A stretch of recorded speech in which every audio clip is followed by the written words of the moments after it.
with a brief introduction slide to the Center for Youth Bipolar Disorder and then introduce Dr. Vicky Sturgiopoulos for welcoming comments. So we were established in 2009 at Sunnybrook and have been at CAMH since September of 2020.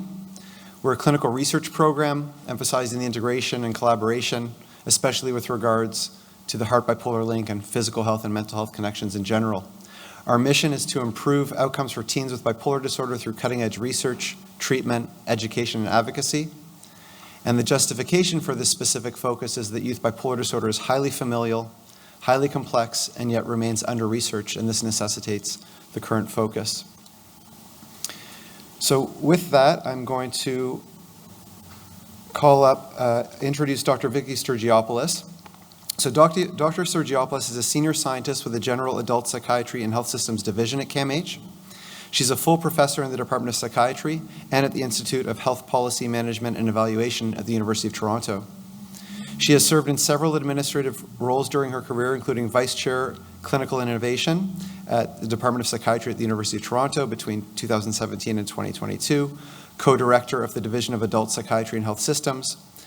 Her research is focused on the design, implementation, evaluation, and spread of interventions to improve housing stability, service coordination, and mental health recovery for adults experiencing mental health and addictions challenges and social disadvantage.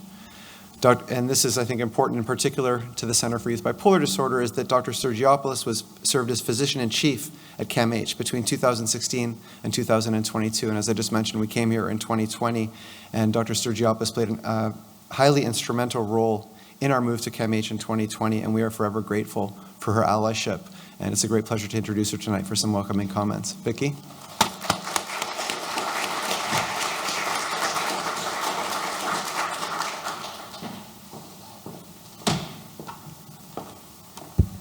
Thank you, Ben, and a warm welcome to everyone to this Center of Youth Bipolar Disorder's 11th public education event on youth bipolar disorder in celebration of World Bipolar Day today. The center is one of the world's best focused on youth bipolar disorder. Although bipolar disorder is the fourth leading cause of disability among youth worldwide, bipolar disorder in youth remains grossly under-researched.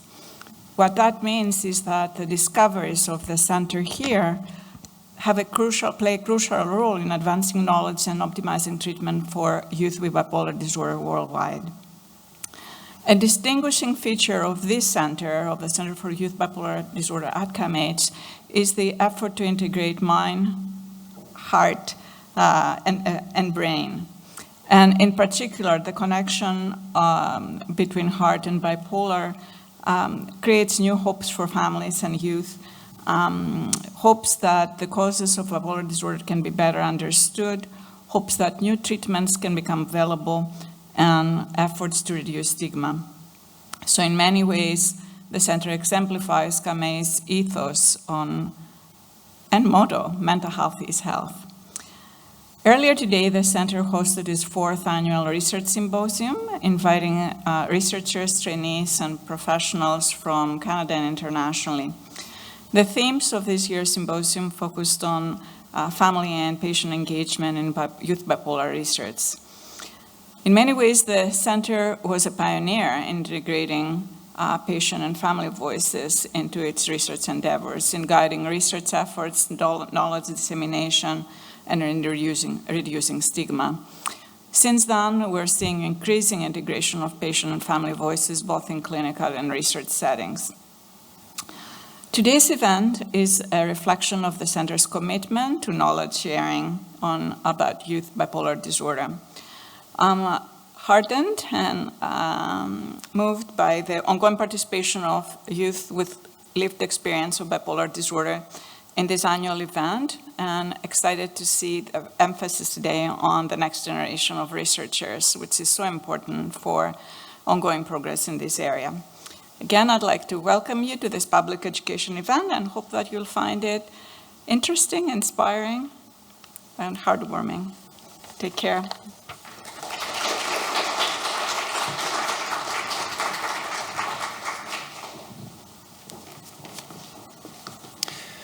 So I'm going to give a little bit more of an introduction before we introduce our youth speaker for this evening, which is always the highlight of the evening.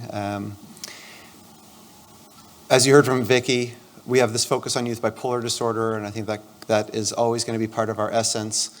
We also integrate youth with other serious mental illnesses. We also integrate physical health, but we don't lose our focus on youth bipolar disorder. We focus on innovation, trying to find solutions, trying to find new ideas, broad collaboration with partners in physical health, ophthalmology, cardiology, within CAMH. And then, as is part of what you're experiencing tonight, a strong emphasis and valuing of education, advocacy, and the importance of reducing stigma. I think for the people that are in this room and for those people that are online, it may seem self-evident that bipolar disorder is a worthwhile illness to focus on, that this is a real illness like any other illness. But I think societally, we still face barriers that are outsized with regard to even other psychiatric illnesses. Dr. Sturgiopoulos mentioned the center's output and impact, and I just wanted to emphasize this. I represent a large team, and that team is made up of trainees, social workers, research staff, and they all work very hard on this. And I think that while we don't focus today on this topic, multiple of the team members have been with us 8 years, 10 years, 12 years. And while I would like to think that CAMH is a great place to work and that our team has a great culture, I also think that it's the specific focus that gives people purpose, that they walk to work or drive to work every day understanding why they're spending their time and seeing the impact that they have when they're working face-to-face with youth, which is invariably people's favorite part of their role on our team. And so what this shows you is our output on research publications, which is only one metric, but it is an important metric. And as I'll talk a little bit more in my presentation at the end of the evening, over the past 3 years, the Center for Youth Bipolar Disorder was responsible for almost a third of the world's population on studies that focus on youth bipolar disorder. Not to say that we're resting on our laurels or that we think that that denominator is big enough. We think that there should be more researchers, but I think it says that we are really doing our utmost to have an influence so that youth in the future are not impacted to the same extent as they are today. We finished earlier today, as Dr. Sturgiopoulos mentioned, a research symposium. So this was our 4th annual research symposium. We had keynote speakers, Dr. David Miklowitz, focusing on family-focused therapy and the integration of family perspectives into the treatment of bipolar disorder. We heard from Professor Ian Hickey, who's visiting here from Australia, just a fantastic overview of data on similar populations, comparing with other diagnoses, and a lot of aligned thinking. And finally, Dr. Andrea Vasilev, who is representing the lived experience of bipolar disorder, but also lives as a researcher and also lives as a clinician, and really gave the audience a unique treat in that regard. And as you see from the bottom, lots of international presentation here. World Bipolar Day is aligned with Vincent van Gogh's birthday, who was thought to have bipolar disorder. I don't know who decided that it would be March 30th, but it works for us, and we're going to continue with this tradition. As you see here, some of our organization team, including Goldas Ibonsu. And I'm throwing in a couple of pictures from today because what you see here is, first of all, this is a great room to meet in, and it was a nice sunny day, and we had a lot of participation and engagement. And centered in this picture are members of our Youth Advisory Council with Dr. Vasilev in the middle. And this is really, I think, the best thing that's happened to CYBD in the past couple of years, is the building out of our relationships with young people affected by bipolar disorder and just trying to break down all barriers with regards to how we envision their participation and their partnership. And I can say honestly that this is the thing that we are the most proud of, the ability to develop these relationships, maintain them, and enact outputs that you're going to hear about that are benefiting people not just in Toronto or Ontario, but are being downloaded around the world. So really something personally for me is one of the biggest accomplishments of CYBD. And finally, our motto, so as you see here, it's an icon, it's a symbol, heart, bipolar, and what it says is that to us, the heart not only represents dedication and care, but it is a symbol that bipolar disorder is linked to cardiovascular risk and affects mind, brain, and body. So with that, the most exciting moment of the night is introducing our youth speaker, Amelia. So come on up, Amelia. Amelia has been an active participant in our Youth Advisory Council. And I just have to comment about the bravery and courage and dedication it takes to prepare. to prepare for tonight. And every year when we get feedback, everybody says that this is really the thing that grounds us in the purpose of meeting, that moves them the most. And I just really appreciate you doing this. So a lot of pressure there. Thank you, Dr. Goldstein. I'd like to start by saying hi to my stepmom and stepdad who are watching. Hi, Mel. Hi, Fab. Good afternoon and good evening, and welcome to the World Bipolar Day event. My name is Amelia Bertoya Dixon, and I am thrilled to be speaking here today. I've been coming to this event for the past few years, and I've always looked forward to the youth speaker section. I've heard some youth, who I now consider friends, Adam and Sunny, come up here and share their stories, and I am truly honored that I was asked to do the same. One thing I usually take away from this segment is how familiar all of these stories feel. Even when Margaret Trudeau, Mr. Trudeau's mom, spoke, I felt a true connection. The whole event really makes youth like me feel a lot less alone, and for that I say thank you. I'd like to start by giving you all some insight into my life. I'm 19 years old, I'll be 20 soon, and I am from this beautiful and loud city, Toronto. I now live in Montreal for university, and I traveled 6 hours by bus today to be here. Rush hour traffic, but I go to Concordia University. I'm in aerospace engineering, so I am quite busy, but I wasn't always. I started coming to CAMH back in January of 2020, but my symptoms came on much earlier. I would say as early as 12, but they were quite apparent by 13. I was struggling a lot in school with bullying, and my suicidality hit an all-time high. We're just getting right into it, folks. I was acting out a lot with my family, but I was often dismissed as a teenage girl. In December 2018, I told a close friend I had planned on killing myself, and thankfully she told the school. I remember the shame of being called down to the office. I saw my mother crying outside of my middle school, and I had asked her, "Who died?" Terrible question to ask. This made her cry harder, and she explained that my friend had gone to the school. I remember feeling so ashamed. My stomach just dropped. I sat in the car to the hospital, and we met my dad there. Now, here's a little fun piece of context. You're allowed to laugh now. My parents are divorced, and up until this point, they rarely spoke. They are both here today, mom and dad right there, second row. So the hospital was unfortunately no help, and at the end of the day, the doctor said, this is actually verbatim, I remember this so well, "You're not gonna kill yourself, right? I can send you home with a note." I said, "Of course, I'm fine." Obviously, I wasn't. I was in the hospital for trying to kill myself, but I didn't really feel like I had a choice. I was embarrassed and ashamed, like I had this dirty little secret exposed. I went straight to my sports practice, genuinely right after. My grandmother drove my bag down, and I hopped in the car and went right to practice. And my family, we never really spoke of that day again. It was a call for help, but even the doctor ignored me. The summer of 2019, I went to my parents for help. This was right before high school. I knew something was wrong, and this time I used my words instead of acting out. I was referred to a psychiatrist for youth. I'm not going to name drop, but it was not CAMH. I went with both my parents and explained my symptoms.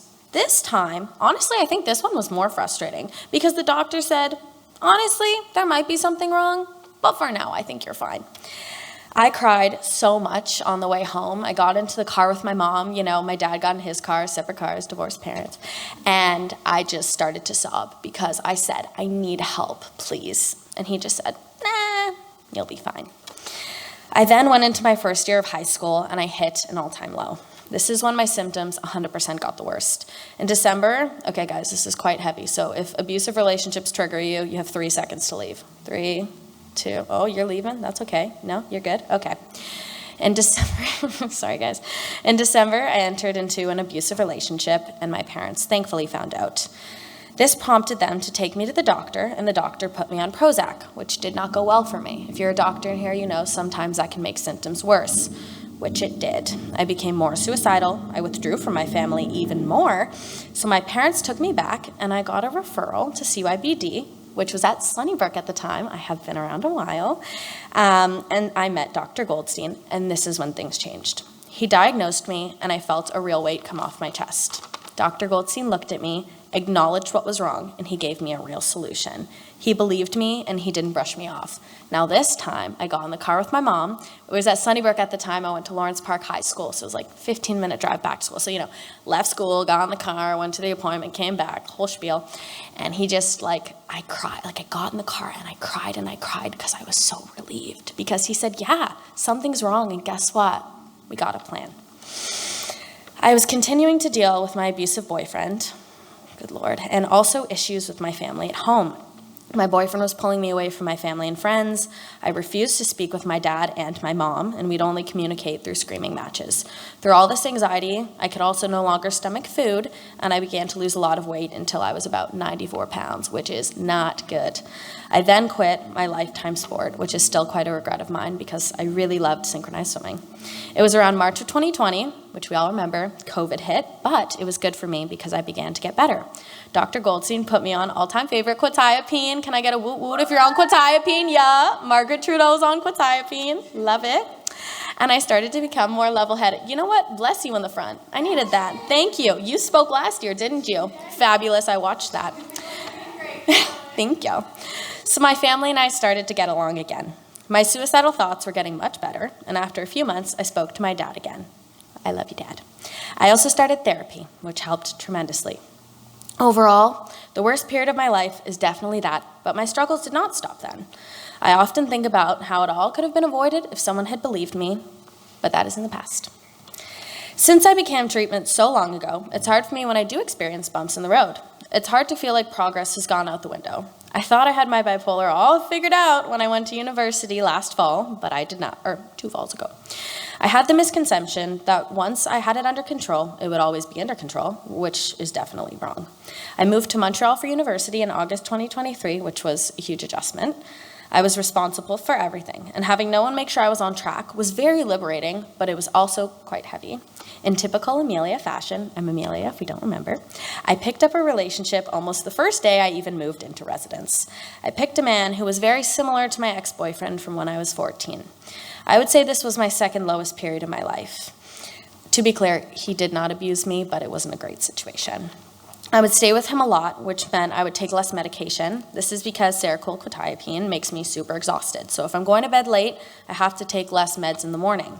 I was also partying a lot. Because of the lack of sleep and medication, I grew a very unhealthy attachment to him quickly. He encouraged my partying, and we started to try drugs. Sorry again, Mom and Dad. Addiction does run in my family, and I was definitely teetering on a very fine edge. He would toy with my emotions similarly to my other ex-boyfriend, and all I could think of was him. My anxiety was so high, I lost my appetite, and I lost weight again. I started acting out, and I know my family and friends were quite worried. I had old friends from high school reaching out, asking about me, because they could tell I was kind of going back to that place. I did feel like I was 14 again. I was behaving in a way that I am not proud of, but this time, I ended things with him after not even 2 months before it could get really bad, pat on the back. And thankfully, I visited home and got my sleeping and medication back on track, which for me is my vulnerability factors and is my most important thing. I find I become more symptomatic when I develop feelings for someone as I prioritize my mental health less and focus more on whoever I'm with. One very important part of my treatment has definitely been the therapy I have done. I've been in therapy on and off since I was 3 years old. My parents put my sibling and I into it in fear of messing us up because of their divorce. They did a great job with all of that. It has been helpful, but the DBT study I got to participate in CYVD has been life-changing. I started it in January 2022 when I was 16 years old. I was quite resistant at first. I did not want to leave my old therapist, and unfortunately, I was quite rude in the process. I have since apologized. We love you, Danielle. But this did not change the high-quality care I got and the patience that everyone on my team gave me, including Miss Danielle. I started to trust her and learned some 6 skills that I still use all the time. I did the study for so long that 2 of my therapists got pregnant. But I'm literally not kidding. And she's pregnant again, congratulations.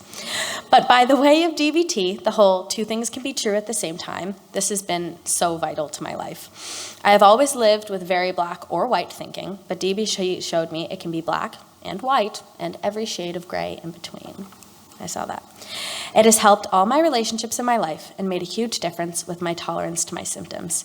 It was very different than my other therapy I attended, which was mostly about talking instead of using skills to tolerate and handle my emotions. I find that's quite different. I do need to talk about what's going on, but getting real skills to help with the problems in the moment so I can stop the behavior that's problematic, big difference. And everybody remember, two opposing things can be true at the same time. DBT. Considering all this, I do still have issues with my bipolar. In fact, my biggest issue with my bipolar is forgetting I have it. You don't get a day off from being bipolar. I wrote that and I told my dad that. That was the only part I told him, and he was like, that's so good. And I was like, I'm really putting that in there. You guys can quote me, okay? I have been medicated for 5 and a bit years now, and I have done so much work that it is easy for me to forget that I'm living with a serious illness. And some days are harder than others, and sometimes my bipolar takes the wheel a little. It's easy to let myself forget that I can struggle. Often the thoughts creep in, depression, thinking I'm better off to leave the world, and I think, that's just how it is. But I forget, I have this condition that's in there talking to me. Even though I take my medication, I still get depressed. I still have low moods, I still have high moods, and no matter what treatments I do, being bipolar will always be who I am, and that is absolutely okay. I often forget that I can ask for help, that I can change my meds or my treatment, because sometimes things stop working. I was on the same dose of Seroquel/quetiapine for years until I needed to add another medication. I also suffered from some OCD, I know some of us have that in here as well, and was experiencing many unwanted thoughts and fear to the point where my life was unbearable. I could not leave my house. I was afraid that I was going to lose my wallet and that somebody was going to take my wallet and steal my identity, that I forgot to lock the door. And because of that, someone was going to go into my house and wait in the basement to kill me. And that sounds absurd, but in the moment when you don't say it out loud, it feels very real. And so I didn't feel I could leave my house. I once again forgot I could ask for help until I couldn't take it anymore. I talked to my mom and dad, who reminded me I have a brilliant team of psychiatrists and therapists, all of you people in this beautiful room, equipped for these exact things. I then got another medication added to help me deal with these other symptoms. Medication my mom is also on. I keep reminding myself, there's never one answer for my journey. My meds may keep changing, the types of therapy may change, and so will I. My bipolar has always been with me and always will be. Thank you. Nailed it.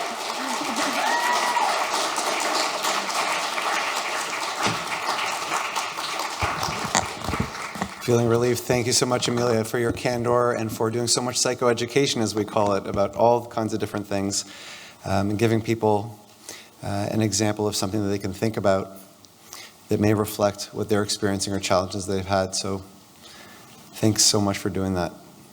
And nice shout outs to your folks. So without further ado, I'm going to introduce Andrew Comte. So Andrew Comte is the Knowledge Translation and Research Manager at the Mood Disorders Association of Ontario, Hope and Me. And I'm going to tell you more in my presentation about how we came to work together. But to make a long story short, our collaboration has now been 13 years going.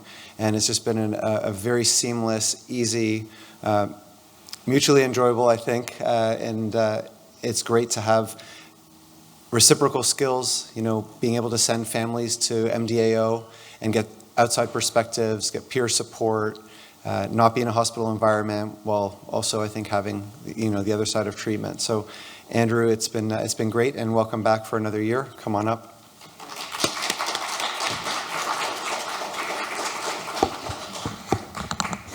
Hi, everyone. So thank you so much for that lovely introduction. It's really been a pleasure.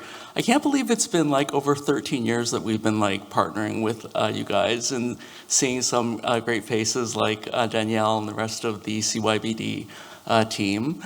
So in today's presentation, I'm going to be talking about sort of shaping the future together and from insight to action in bipolar disorder research.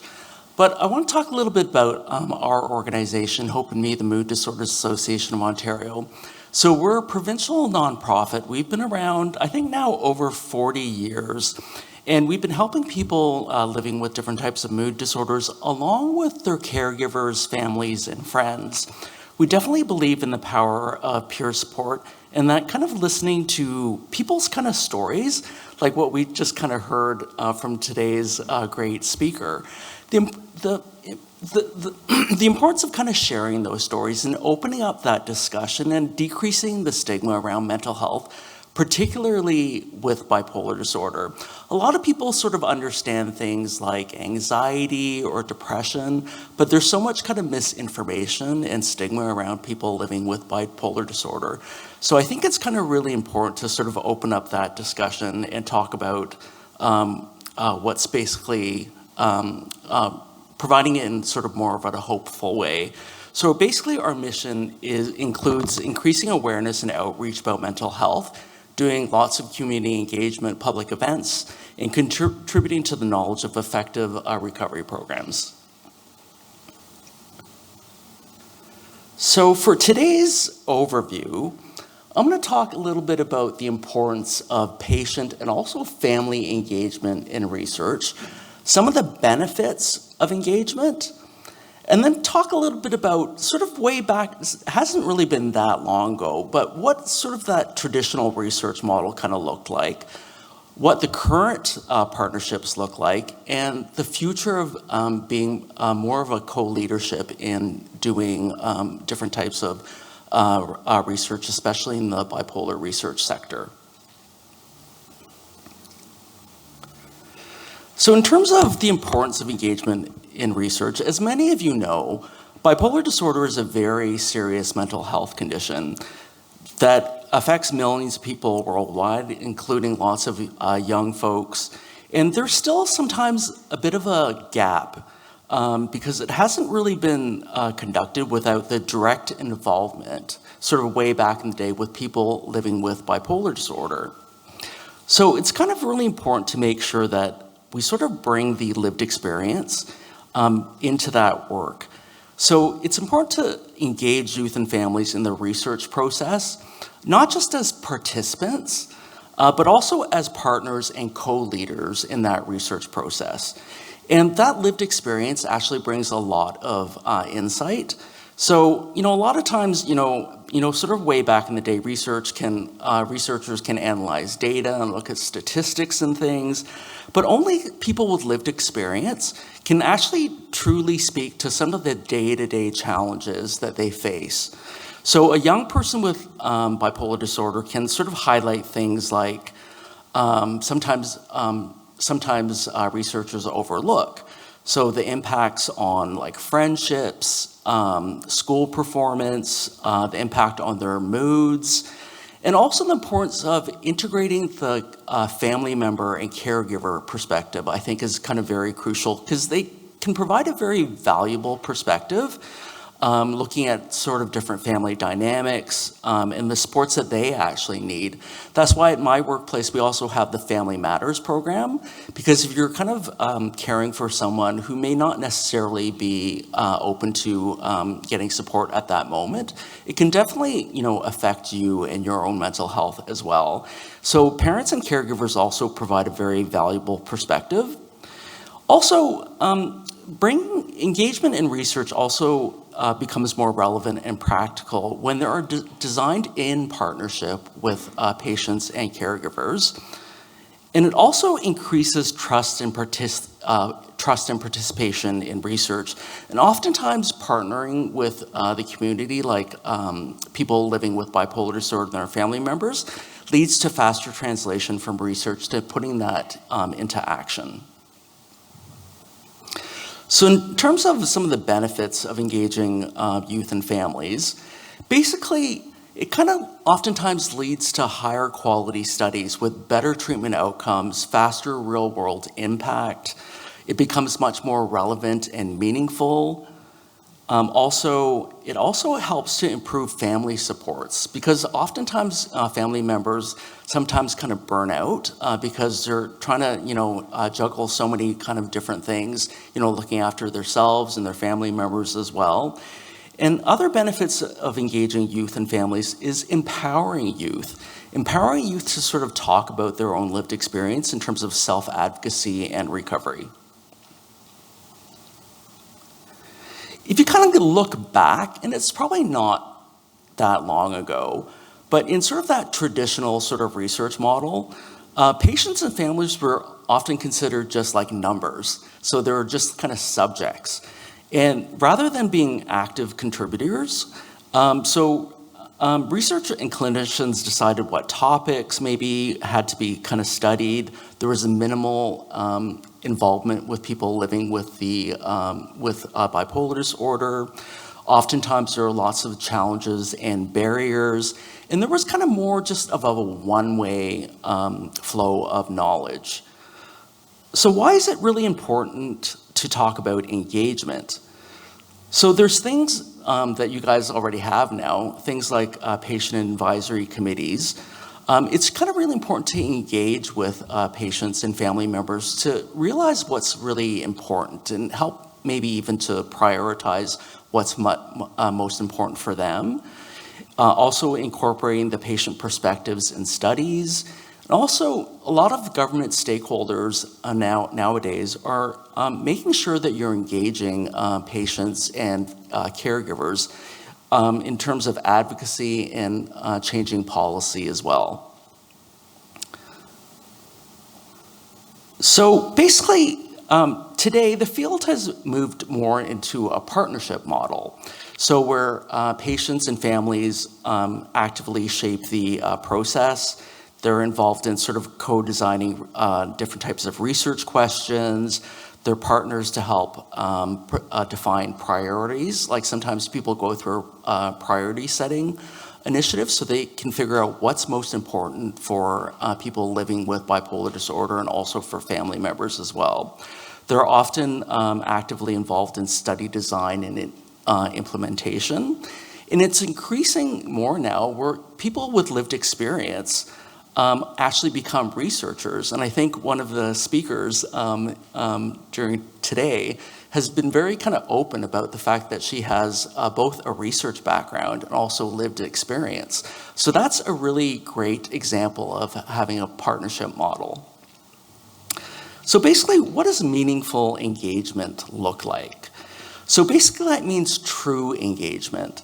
So what you can do is things like co-designing research, helping to find out what some of the priorities are, doing shared decision-making, also improving accessibility, and also reciprocal engagement. So as you saw on the previous slide with the sort of one-way graphic that I kind of showed, more and more today, it's more of a two-way kind of street. You're both kind of helping one another in terms of meaningful engagement. So if you're kind of looking in a hopeful way in terms of what the future may look like, the future of bipolar disorder involves that kind of true co-leadership, where patients and families are kind of equal partners with researchers.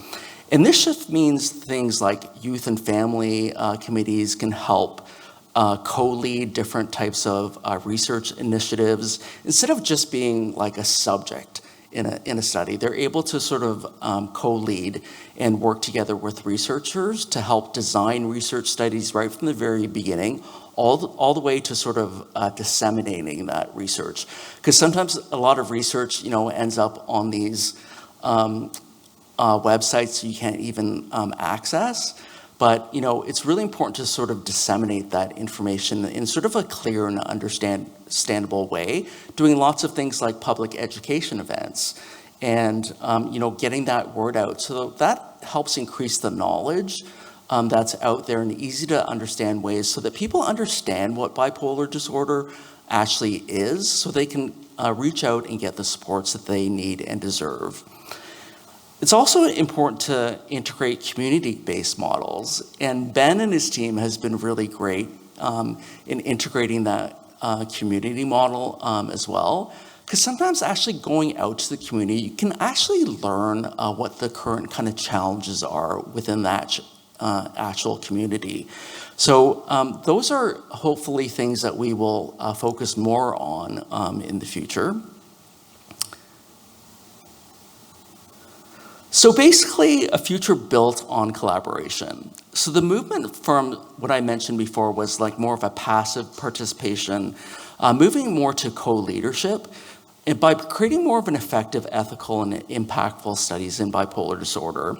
And basically, the more that we engage with youth and families in bipolar research, that becomes more impactful, and that can actually be more transformative in terms of the way that the findings will actually be more useful for actual people. And that can mean things like improving treatments, government policies, stronger support networks, and improved quality of life. So I just quickly want to kind of mention some of the services that we offer.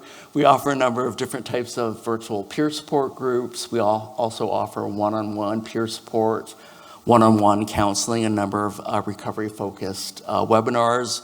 We have a new website, hopeandme.org. We've been around for almost 40 years now. We actually have a very small number of staff, but lots of really great volunteers. And our motto at work is basically talk to someone who's been there, because basically every staff member, volunteer, board member has either lived with a mental health challenge or has been a caregiver of someone. So I just want to say a big thank you to Ben and his team. And I always like to end my presentations with the heart bipolar. So thanks so much for having me.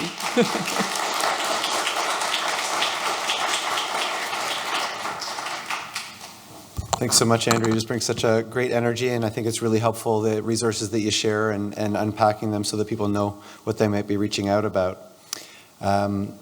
So for those people that are in the audience, we now have 4 research presentations. So we'll have 3 relatively shorter ones, and then I'll have a presentation at the end.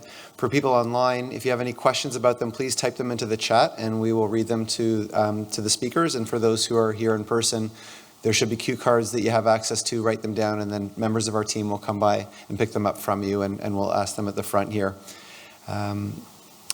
So away we go. We have 3 presentations. The first one up is Diana Kubeva. Diana was initially a research assistant with our group, and then she went off to study social work, and now has come back and is what I call a black belt DBT therapist, which is to say she has the skills to help people to take care of themselves and manage the foes of life. So Diana, over to you. Thank you.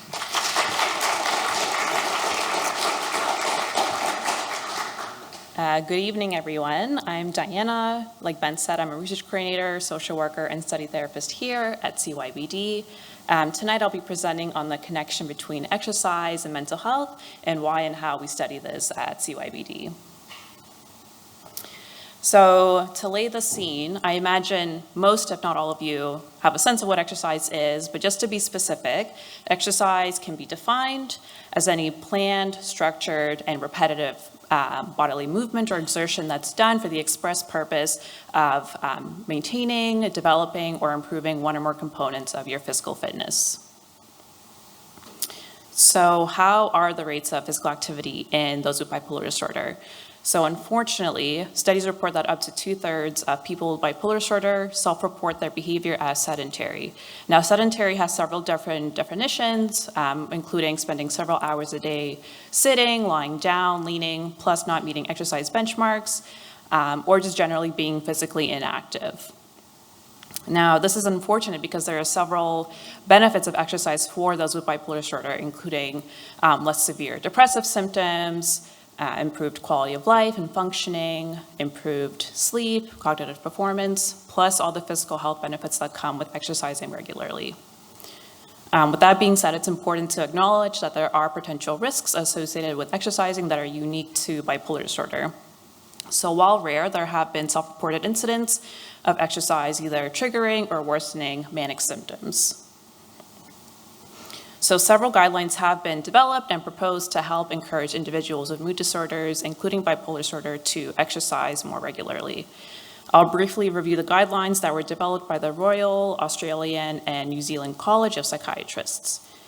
So some of the key points from their guidelines are that it's important to provide psychoeducation about the benefits of exercise, that daily exercise in whatever form is preferred over just intermittent or irregular exercise, that aerobic and resistance training are particularly effective for depressive disorders, especially when they're done in combination.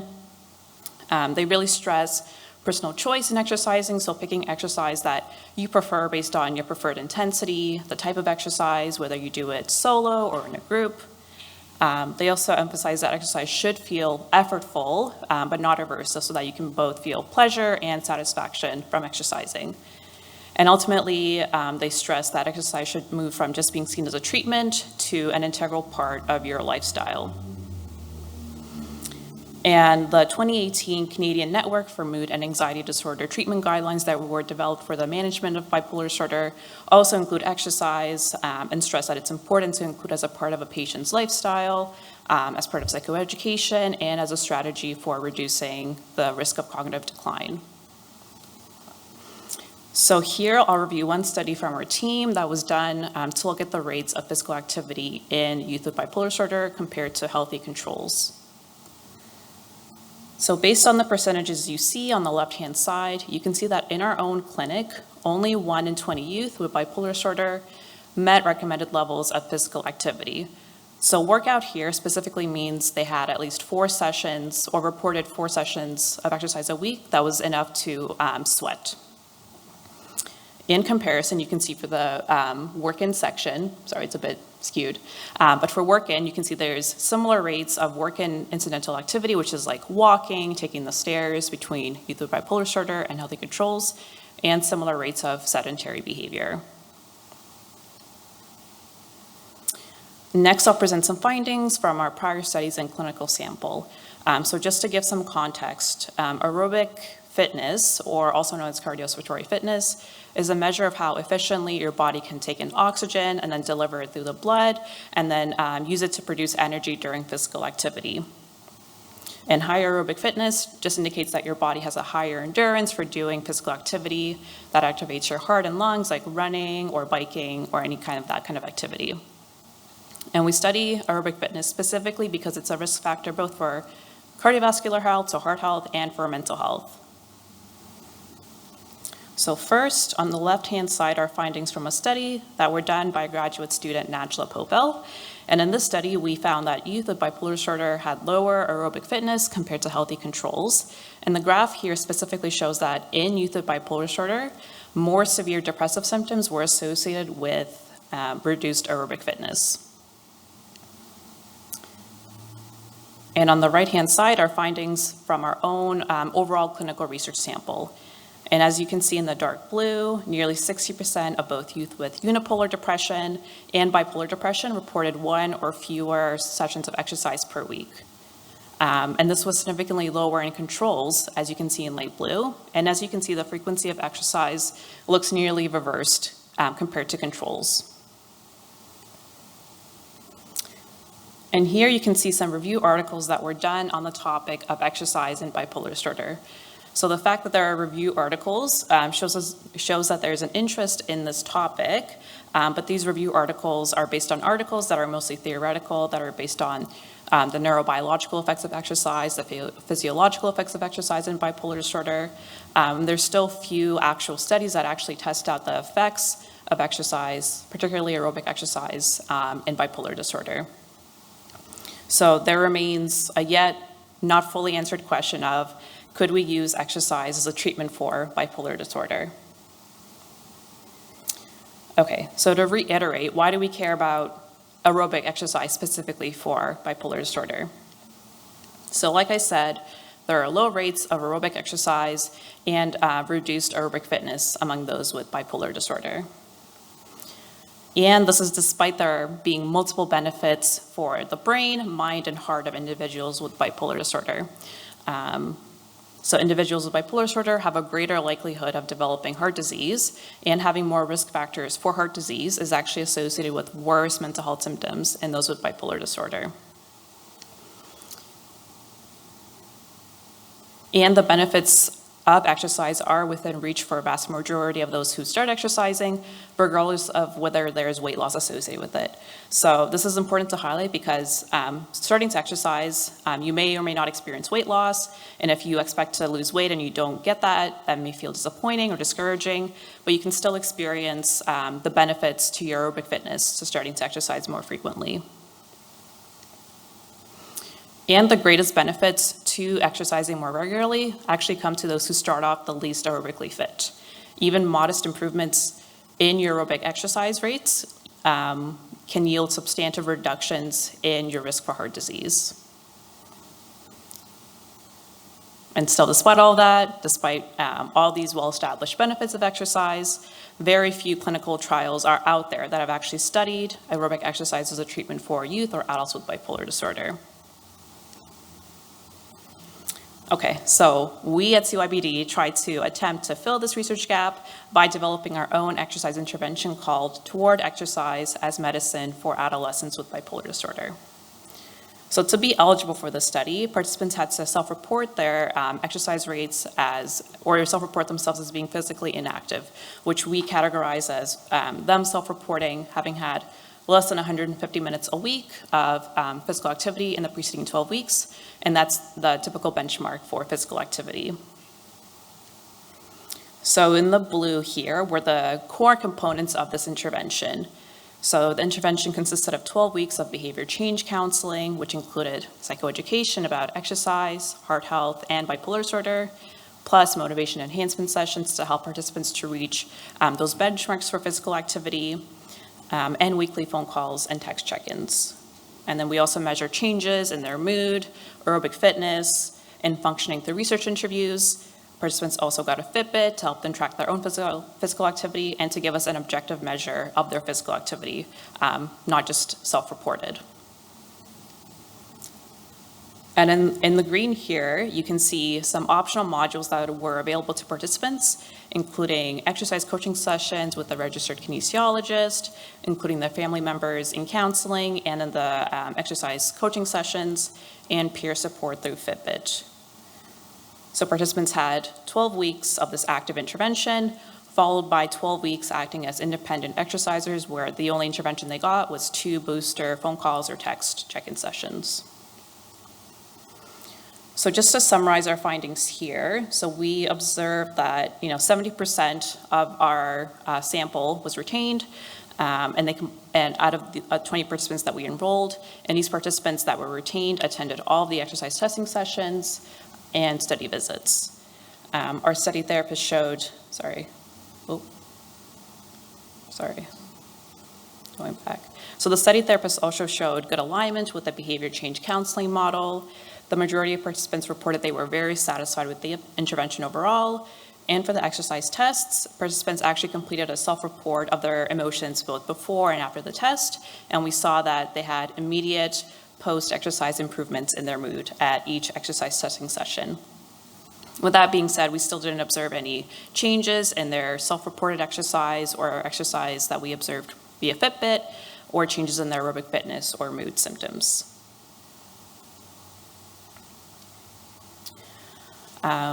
Considering the theme of today's event is patient engagement and research, at CYBD we really value and strive to incorporate patient and family engagement through the whole research cycle. So specifically in Team BD, pre-study, we actually invited patients with bipolar disorder and their families to give considerations for how to design the study and intervention. Participants who did complete Team BD were invited back to share what they liked about the study, what they found challenging, and any considerations for future studies. We also had a patient and parent of a youth with bipolar disorder as study collaborators, and they were involved in the research paper that we published about those post-study consultation forums where participants provided feedback. And then after the study was done, we shared key findings from the study with the Mood Disorders Association with the support of Andrew Compt, who just spoke, through blogs and a webinar done with patient collaborator Tara Armel, as well as CREST BD, which is a research and knowledge exchange network led by study co-investigator Erin Michalak. And of course, we also published peer review publications. Okay, so where do we go from here? So our next steps are to use what we learned from Team BD to further improve the exercise intervention. Using what we learned, our team developed a new trial called Exercise Today. What's new here specifically is that our focus will open up to youth with treatment-resistant depression, either unipolar or major depressive disorder, or with bipolar disorder. And one group will get the intervention, and then one group will act as a control comparison. Some of the new components highlighted with the red arrow are offering gym memberships, personalized exercise prescriptions, and supervised exercise coaching sessions. And again, here we're emphasizing a personalized supportive approach, which will look like personalized exercise prescriptions for all participants, which will be developed by the exercise coach and personalized based on the participants' preferred type of exercise, again, intensity, whether they want to do it solo or in a group. And again, the goal of this trial will be to test the effect of this intervention on whether it can improve depression and aerobic fitness. So to conclude my presentation, again, there are low rates of physical activity and high rates of sedentary behavior among those with bipolar disorder. Exercise holds tremendous promise and multiple potential benefits for the mind, brain, and body of those with bipolar disorder. And there are very few exercise trials for people with bipolar disorder who require personalized approaches targeting their aerobic fitness and/or depression. So I just want to take a moment to acknowledge the Team BD study team, including our study therapists, exercise coach, graduate student, our co-investigators. And I also want to acknowledge our patients and give thanks to our patients, research participants, and their families. Without them, our research would not be possible, as well as our current and past study funders. Thank you.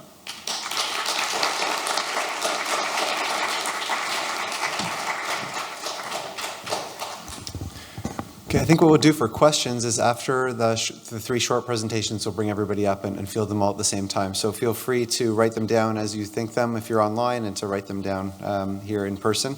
So thanks, Diana, that was fantastic. And as you heard from Diana, she's been involved in these studies for years, and it's great to see this iterative improvement, and we hope the next one will fly and benefit the youth that we're working with.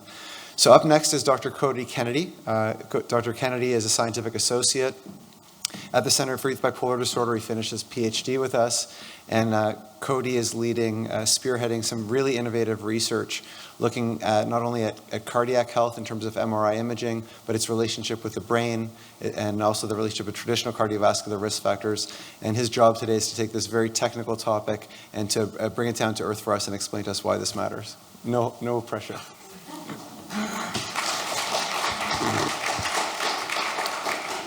Thanks for the introduction. So my talk's going to be on linking heart health with brain health in youth with bipolar disorder.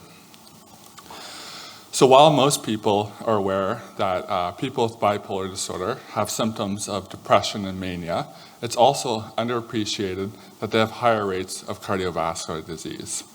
And part of this is due to the fact that they have a higher prevalence of traditional cardiovascular risk factors, such as obesity, hypertension, and diabetes. Importantly, these cardiovascular risk factors are also associated with a more severe course of psychiatric illness in bipolar disorder, such as greater burden of psychiatric symptoms and poorer neurocognitive function. To explain why vascular health is important to the brain, I like to show this MRI image of the brain's blood vessels. The brain receives up to 20% of the blood flow from the body, making it one of the most demanding organs for blood. And this is because the blood delivers essential oxygen and nutrients that allows us to think. And the complex vascular network shown here is what makes this possible. So you can imagine factors that affect cardiovascular health may also be relevant to brain health.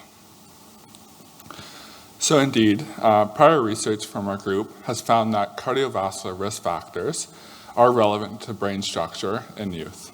This is some prior research that I did a few years ago.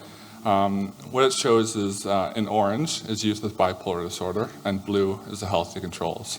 I found that higher LDL, which is a bad cholesterol most people have heard about, is associated with smaller brain volumes in the hippocampus, a region that's involved in memory. And this was only evident in the youth with bipolar disorder and not the healthy controls.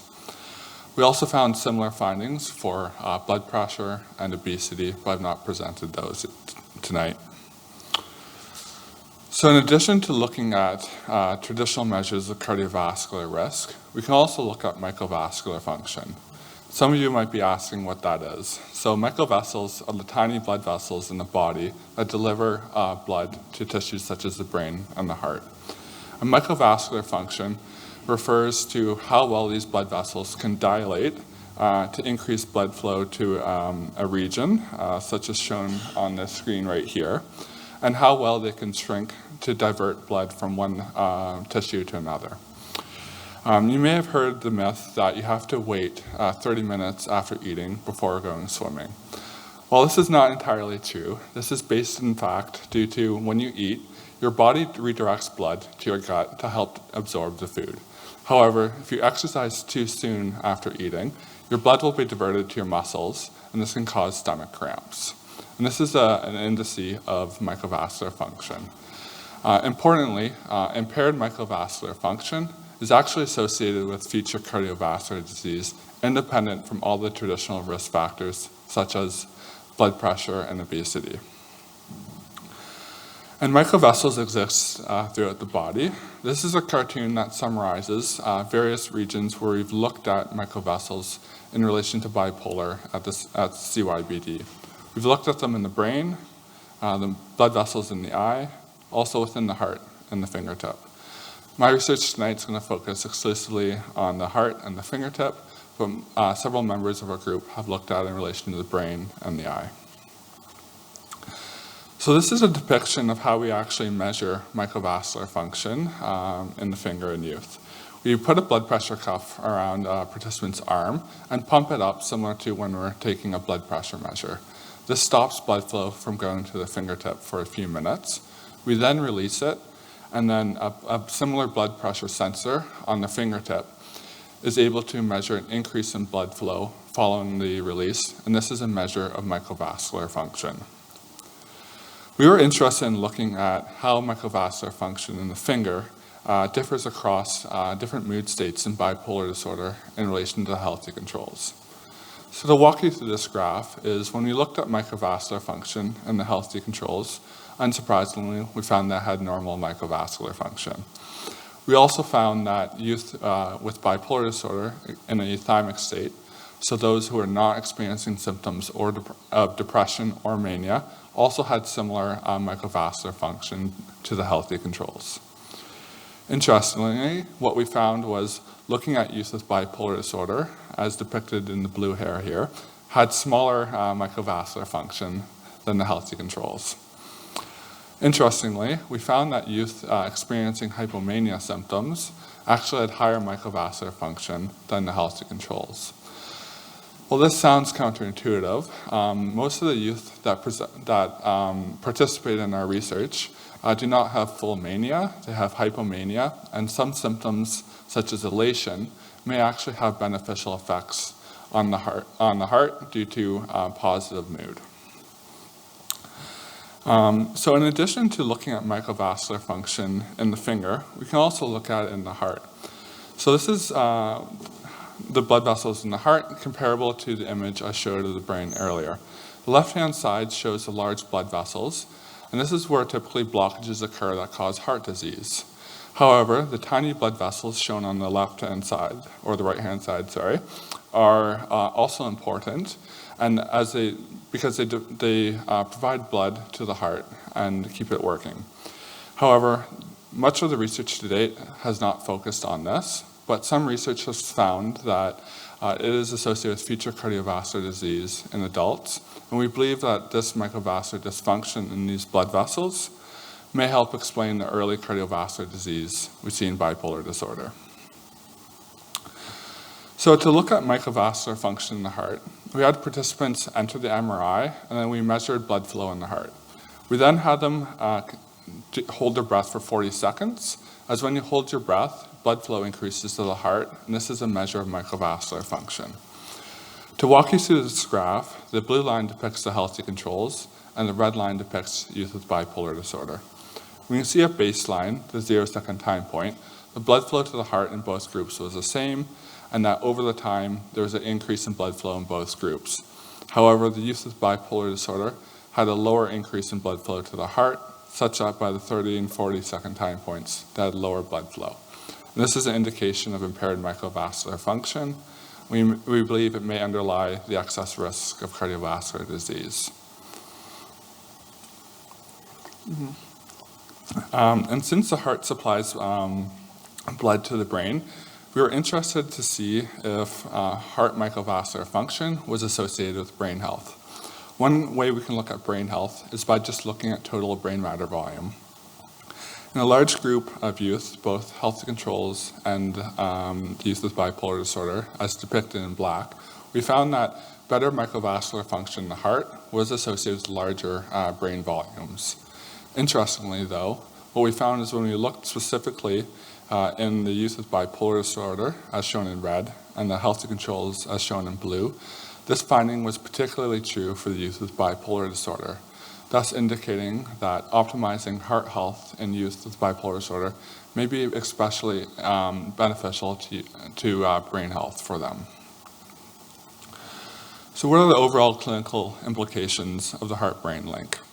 Well, the findings provide preliminary evidence that microvessels are relevant to both the brain and heart health in youth with bipolar disorder, and that integration of heart health into the monitoring and treatment could potentially benefit youth with bipolar disorder and even other psychiatric conditions. And these integrations could start with promotion of healthier lifestyles. So we could recommend smoking cessation and also increased exercise. As we learned from Diana earlier, youth with bipolar disorder tend to exercise less than healthy controls. However, they also are have the most to gain from exercise as well. And then if that doesn't work, we could also look towards optimizing cardiovascular risk factors. There are several medications that are commonly used in adults that can reduce cholesterol and blood pressure that may also have benefits to both the brain and heart health in youth with bipolar disorder. Lastly, there are also medications that improve microvascular health as well, which also may be beneficial for treatments in bipolar disorder. So this research is ongoing. We started at Sunnybrook, and we've expanded it here at CAMH. And recently, we've partnered with world experts in cardiac imaging at McGill. We're hoping to expand this to other psychiatric populations as well. I'd like to thank the patients, research participants and their families, and the various sources of funding that has allowed this research to take place over the past few years. Thank you.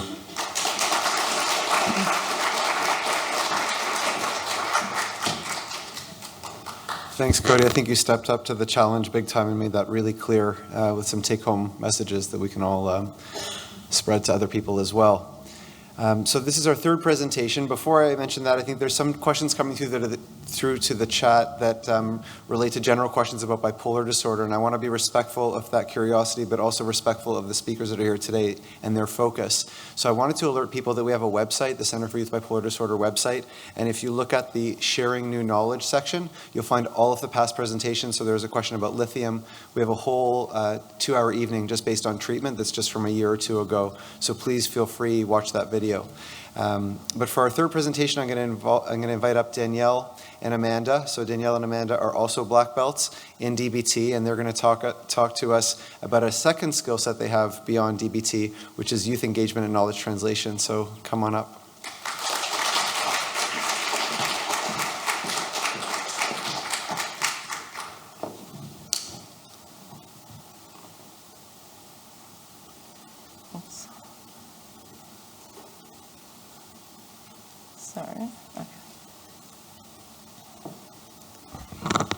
Good evening, everyone. My name is Danielle Curcio.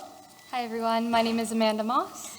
And we are both research coordinators and study therapists at the Center for Youth Bipolar Disorder. This evening, we'll be sharing exciting youth engagement and knowledge translation initiatives that we've been working on with our team at CYBD. Before we get into youth engagement projects, we wanted to shed some light on what it may look like when a youth first comes to our clinic. This is a hypothetical example of a 16-year-old named Cindy, who has recently been diagnosed with bipolar disorder. She has little knowledge of what the diagnosis is, and this has led to a lot of confusion about what it means for her.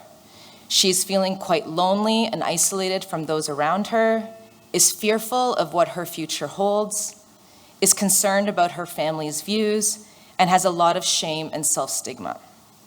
At CYBD, we've tried to create opportunities that youth like Cindy can participate in and/or be exposed to that will help them along their journey towards understanding, acceptance, and recovery. So, what is youth and knowledge and patient engagement? At CYBD, it is a vital component of the work and research that we do. It begins with inviting and understanding the lived experiences of youth with bipolar disorder to see the impact of our clinical care and research from their perspectives, and to determine the gaps and areas for improvement. It is also about sharing patients' experiences to make those impacted by bipolar disorder feel less isolated in their challenges and to help destigmatize and address misconceptions. Patient engagement is also a vital pillar for advocacy and influencing change and future directions. All of these key ingredients help to improve the experiences of patients and families and to create new opportunities and continued impact. Being able to share our patients' voices is such an inspiring experience for us all. Our wall of hope is one of the first things you will see when you walk into our space. It is a collage of inspiring messages of hope and wisdom written by youth that is meant to welcome everyone with open arms. This has been an ongoing project and is something that we plan on growing each year. In 2021, we launched our Youth Advisory Council, which started as a group of 6 youth with lived experience of bipolar disorder, each of whom had been involved in either treatment and/or research at our center for 5 years or more. The youth advisors collaborate with our team with the goal of continually improving the clinical experiences of our patients and families to identify unmet needs, create new opportunities, and make the greatest impact with education, anti-stigma, and advocacy. Each year, the Youth Advisory Council works with our team to identify a project that is meaningful to them and that will positively impact others with bipolar disorder. The Youth Advisory Council's first project was the creation of Never Alone, a youth's guide to bipolar disorder written by youth for youth. It is an informative and inspirational booklet that shares firsthand narratives of youth with bipolar disorder. This project is unique because the book was planned, developed, and written by youth in collaboration with our team. The photograph on the cover was even taken by one of our youth advisors. A variety of themes are covered in this book, including stigma, diagnosis and treatment, skills, school, and advice. The youth advisors wrote 18 questions that fall into these themes and then wrote in their own responses to share their perspectives. There's also blank spaces for individuals who are reading the book to write in their own responses. The book was created with the intention of showing others that they are never alone and that living with bipolar disorder can be managed in a way that allows you to lead a fulfilling life. To our knowledge, this type of book is the first of its kind, and we are so proud to have been part of it. Our goal is to disseminate the booklet far and wide. It is shared with youth and families who come to our clinic, at our World Bipolar Day events, at CAMH Patient and Family Learning Space, on social media, and it can also be downloaded for free on our website. So I encourage all of you to do that when you get home. Here's a sneak peek of the genuine and courageous quotes our youth have written. When asked whether they have experienced self-stigma related to having bipolar disorder, one youth wisely wrote, "You are not your diagnosis," and that took me a long time to realize. Self-stigma is tricky, but it does not have to define you. In response to the question, did something positive come out of receiving your diagnosis? One youth wrote, "I strongly believe that I am a better version of myself than I was before I was diagnosed. I had been advised for years to reduce stress and achieve a better balance in life. Yet it took my manic episode for me to truly learn how to take care of myself. In the chapter focused on strategies and skills, we ask, how do you communicate your needs with your parents, siblings, and your friends? One youth shared, acknowledging that you are not doing well, especially when it seems obvious to you, can be incredibly difficult. However, vulnerability is an essential first step to give people the opportunity to be there for you. I could keep going, sharing all these incredible quotes, but I will let you explore the book further on your own, and I'll pass the mic to Amanda, who will discuss the next YAC project. Thanks, Danielle. So in addition to the booklet, the youth advisors recently filmed interviews with CYBD team members as a way to raise awareness and translate knowledge from our ongoing bipolar disorder research in a way that is accessible and meaningful to patients and families. The youth advisors reviewed a list of CYBD publications and selected 4 team members whose work was of particular interest to them. They developed a set of questions for the researchers that focused on their publications and their research as a whole. They then interviewed them in an informal talk show style. Here we have 3 of our youth advisors with Scientific Associate Dr. Alicia Sultan, who they interviewed on cannabis use and youth bipolar disorder. So we will now play you a brief snippet of this interview.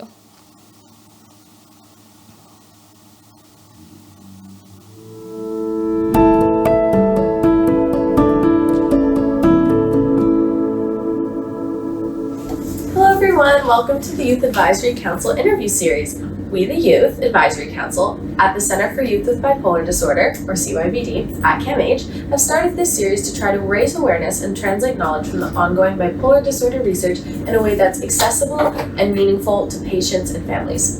This is the 3rd interview in the series. Okay, cool. That was definitely a lot. Very informational. I was on the edge of my seat. I was like, tell me more. Like, I have so many questions. Very insightful, very interesting. Yeah. So the parietal was bigger in people with bipolar who were taking using cannabis. Isn't bigger better? Why is that not a great thing? That's a good question. So we can't say, because this is just a cross-sectional study just at one point in time, we can't say whether bigger is better or smaller is better. We can speculate based on previous literature that is out there, which way is good or bad. But because this is a cross-sectional study, we can't say one is bad and one is good. We just know that they are different. Okay. Then the assumption on the frontal lobe is that if you have a genetic predisposition to a smaller frontal lobe, maybe not as good at making decisions or impulse control, then you may be more likely to consume cannabis, especially as an adolescent. Exactly. Yeah, that's exactly my thought. So you mentioned cannabis use disorder a lot in paper. How is that exactly defined? I'm not sure. I'm sure it'd be interesting to know. Yeah. So cannabis use is common and not necessarily always problematic. Awesome. That's great. I can't wait. Let's do that. So why do you think it's important to have youth with lived experience in the research process? Yeah, so... Or I'm not saying why do you think, I don't know if you think it is. Do you think it's important? Oh yes, I think it's very important, Awesome. very important. I think, giving a voice to people that this matters the most to is the most important thing. And you're also getting firsthand feedback on whether they think this would be helpful for their lives or if they have any personal insights that would help to better the research and be able to make what we do and our research more applicable to those that we're actually trying to help and make a difference with. I think it also brings a sense of community. So, other people's lived experience that are looking at this don't feel alone. They can see people that they can relate to. It fosters more of a community, and it makes people feel not alone. And it also sort of opens up the world of research to people that might not have otherwise been interested in it.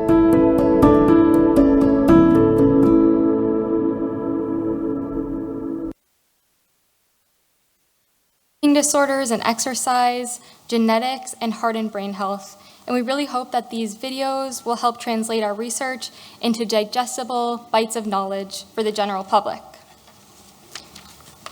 So over the past year, our team also presented a series of webinars that focused on increasing understanding of youth bipolar disorder to mental health professionals, researchers, and community members. All webinars included a youth with lived experience to share their experiences and words of inspiration on the topic, and webinars focused on treatment, exercise and heart health, family history and genetics, and substance use. CYBD also has a newsletter that recaps what's going on at our center, and in the newsletter, we include an inspiration corner where we highlight different quotes and words of inspiration from patients and parents.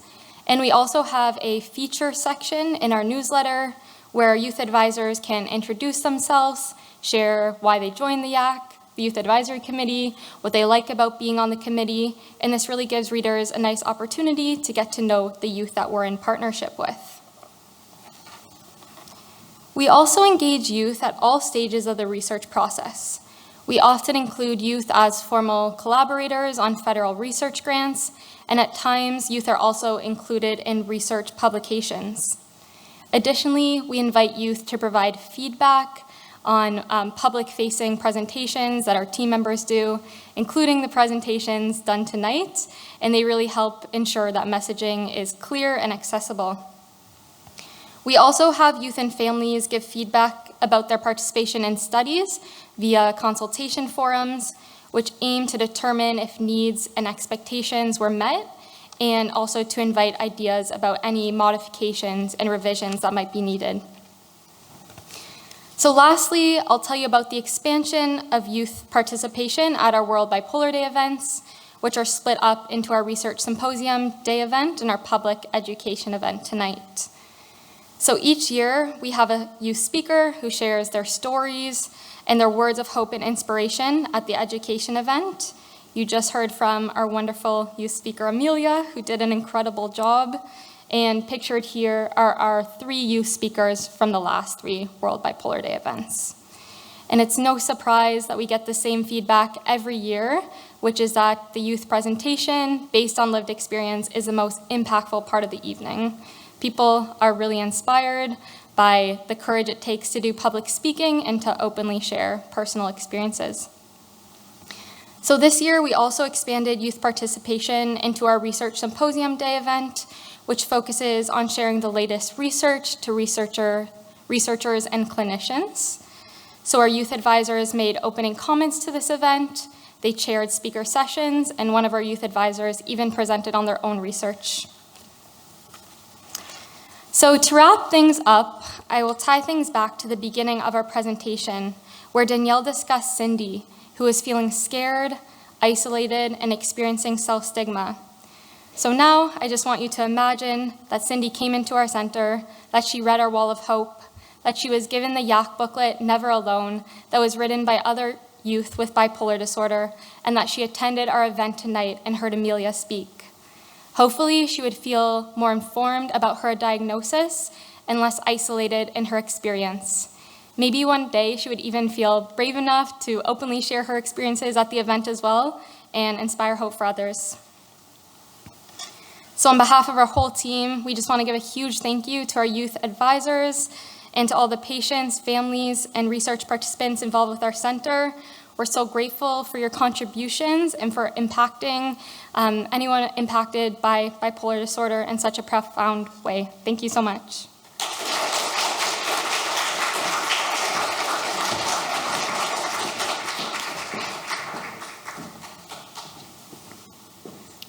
I don't know if you're supposed to feel proud of people that aren't your children, but I tell you, I definitely feel proud. So now I feel pressured. The theme, as you heard today, of our whole research day and also this evening is patient and family engagement. And typically what we've done, as I mentioned earlier, I think there's a lot of people that either are here or online that have questions about comorbidity, about family factors, about how we reach diagnosis, epidemiology, biological treatments, et cetera, et cetera, et cetera. And we can't possibly cover each one of them each year.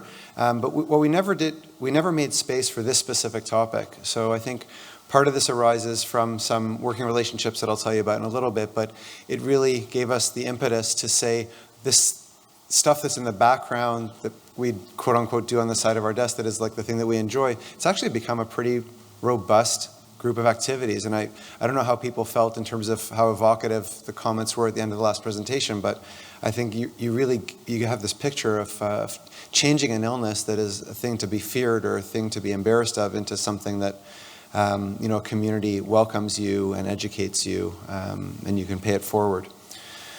So I'm going to focus on the past 12 years. So I have no financial disclosures. I wanted to start off with just a little bit of an update, or I should say a snapshot of what youth bipolar disorder is and we're talking about. So I think for some people this may be a review, but you'll understand why I'm covering it tonight. So if you ask adults with bipolar disorder how old they were when their illness started, between 1/3 and 2/3 will tell you that it started in childhood or adolescence. 1/3 will be if you're looking at general population samples that are not selected for the fact that they've come forward for treatment, and 2/3 if you look at hospital-based settings such as at CAMH. Why does it matter if it started early? And the answer is that it matters in every possible way. Whether it's comorbid illnesses, the time spent ill, hospitalizations, functional impairment, and I emphasize that less time well. So if you look at people that have early onset bipolar disorder, month over month, year over year, they have more mood symptoms and more anxiety symptoms than people that have adult onset. Not to say that adult onset is a simple condition, but imagine being more complicated than that. Most of these were retrospective findings, and so you could say, well, if someone's 50 and their life is very complicated and you ask them when it started, maybe they're biased to thinking that it was early. But in fact, even prospective studies have shown the same thing. So even if you take a 40 or 50-year-old and you look at them over the next 3 years, those people that told you they had early onset will continue in their midlife to manifest a more complicated illness. And we think this is something that is not written in stone, that is something that can be intercepted. Bipolar disorder, as previously called manic depression, is invariably defined by symptoms of mania, and whether it's extreme mania that characterizes bipolar 1 disorder, or more modest mania, which still affects people's life, which is still noticeable, which is still persistent, the symptoms are the same. It's just an extent to which, how much does it affect your behavior. So if you need to be hospitalized, are very dangerous in your behaviors, that's generally mania. If people just think maybe you're intoxicated or that your work performance is spontaneously amazing, that would be more hypomania. And as you can see, it's defined by the convergence of symptoms in time in a manner that's uncharacteristic for that person and in a way that impacts their functioning. So elevated mood, elevated energy, plus 3 to 4 of these accompanying symptoms. This is now an older study, but I think that the data, the findings are still true. So if you look at a general population in Canada, this is similar to other countries.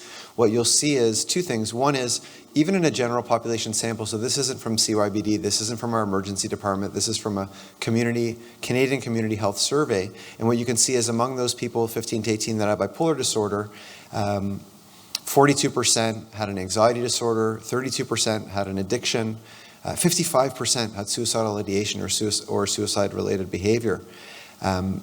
You would think that those people had multiple treatments, but in fact, less than 50% had any form of treatment for any mental health consideration. I'm not talking about lithium for bipolar disorder or DBT. I'm talking about counseling, even talking to their physician. So it's really hard to square that. How can someone find themselves in a position when they have such a significant advanced manifestation of a major medical illness and they haven't come for treatment?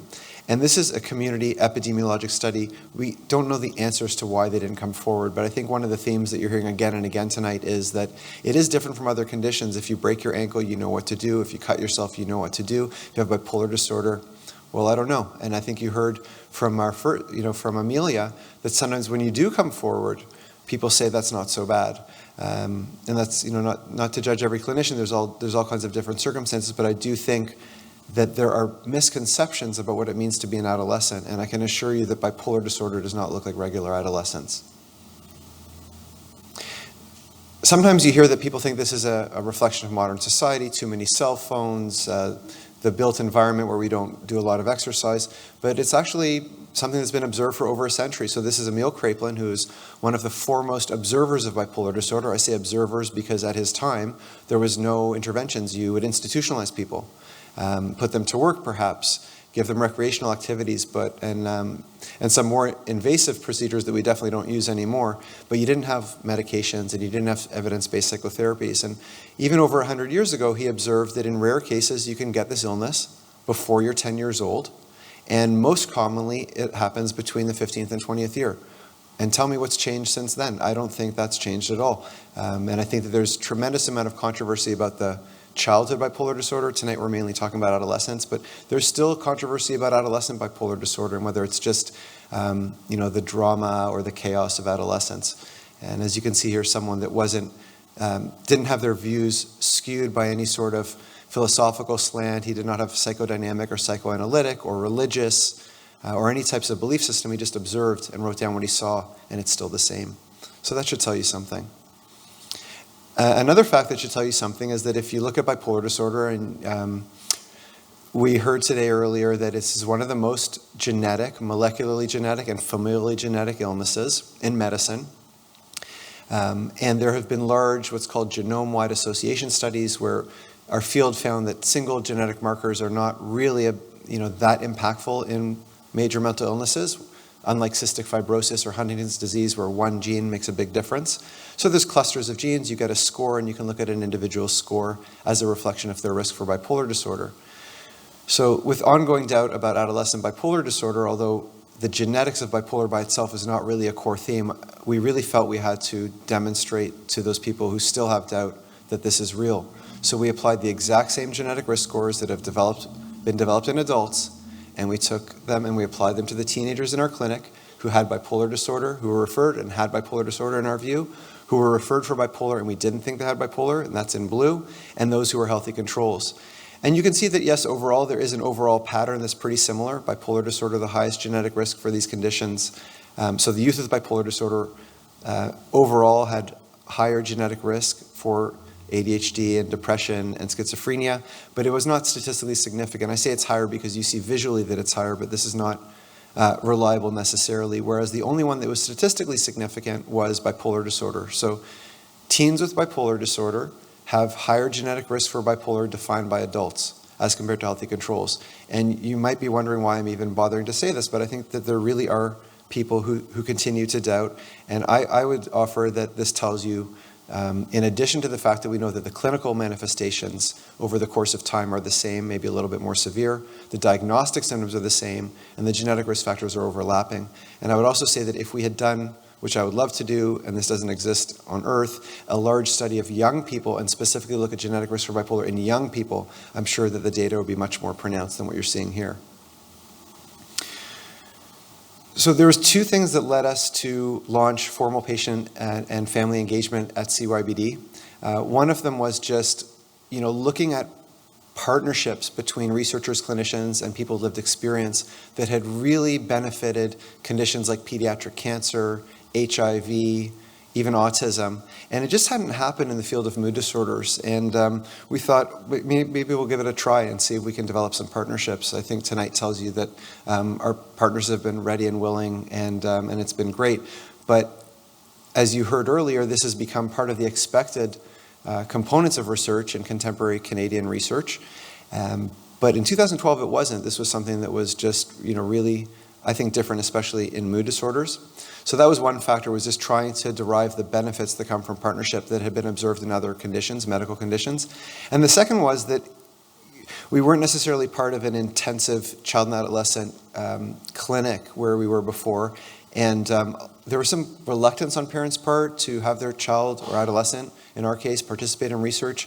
And we felt we really wanted to find out more about the concerns that they have and address them in every way possible. So what we did was we convened a group, and Mood Disorders Association of Ontario, Andrew Compt were involved, us as the Centre for Youth Bipolar Disorder, obviously, parents of youth with bipolar disorder, and then members of the Sunnybrook Research Ethics Office who would attest to the rigor, the oversight, the anonymity that comes after participating, so that people would know that they don't need to take our word for it. So that was 2012. And we called it the Collaborative on Research and Education in Bipolar Disorder. The objective was to increase partnership in youth bipolar disorder, research and education. And the guiding principles was we wanted this to be positive and uplifting. Everybody has negative experiences. Those are valid. They need to be heard. I think in order to be a beacon, to call others, to inspire others, there has to be a forward-oriented, solution-focused, optimistic slant. You may or may not agree, but it's the approach that we took. The importance of engaging families, the importance of linking research with education and translating it. As you heard from Andrew, just publishing it in a journal where it's behind a paywall and you never see it and it's written in jargon, it's not very helpful for people. And then the audience, everybody basically, youth, families, friends, educators, healthcare providers, and the public.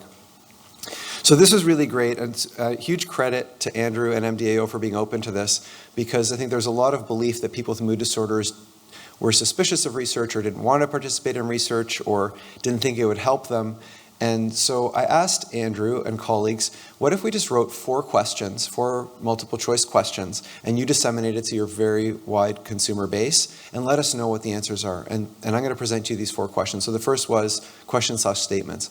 How much has research helped people with mood disorders to this point?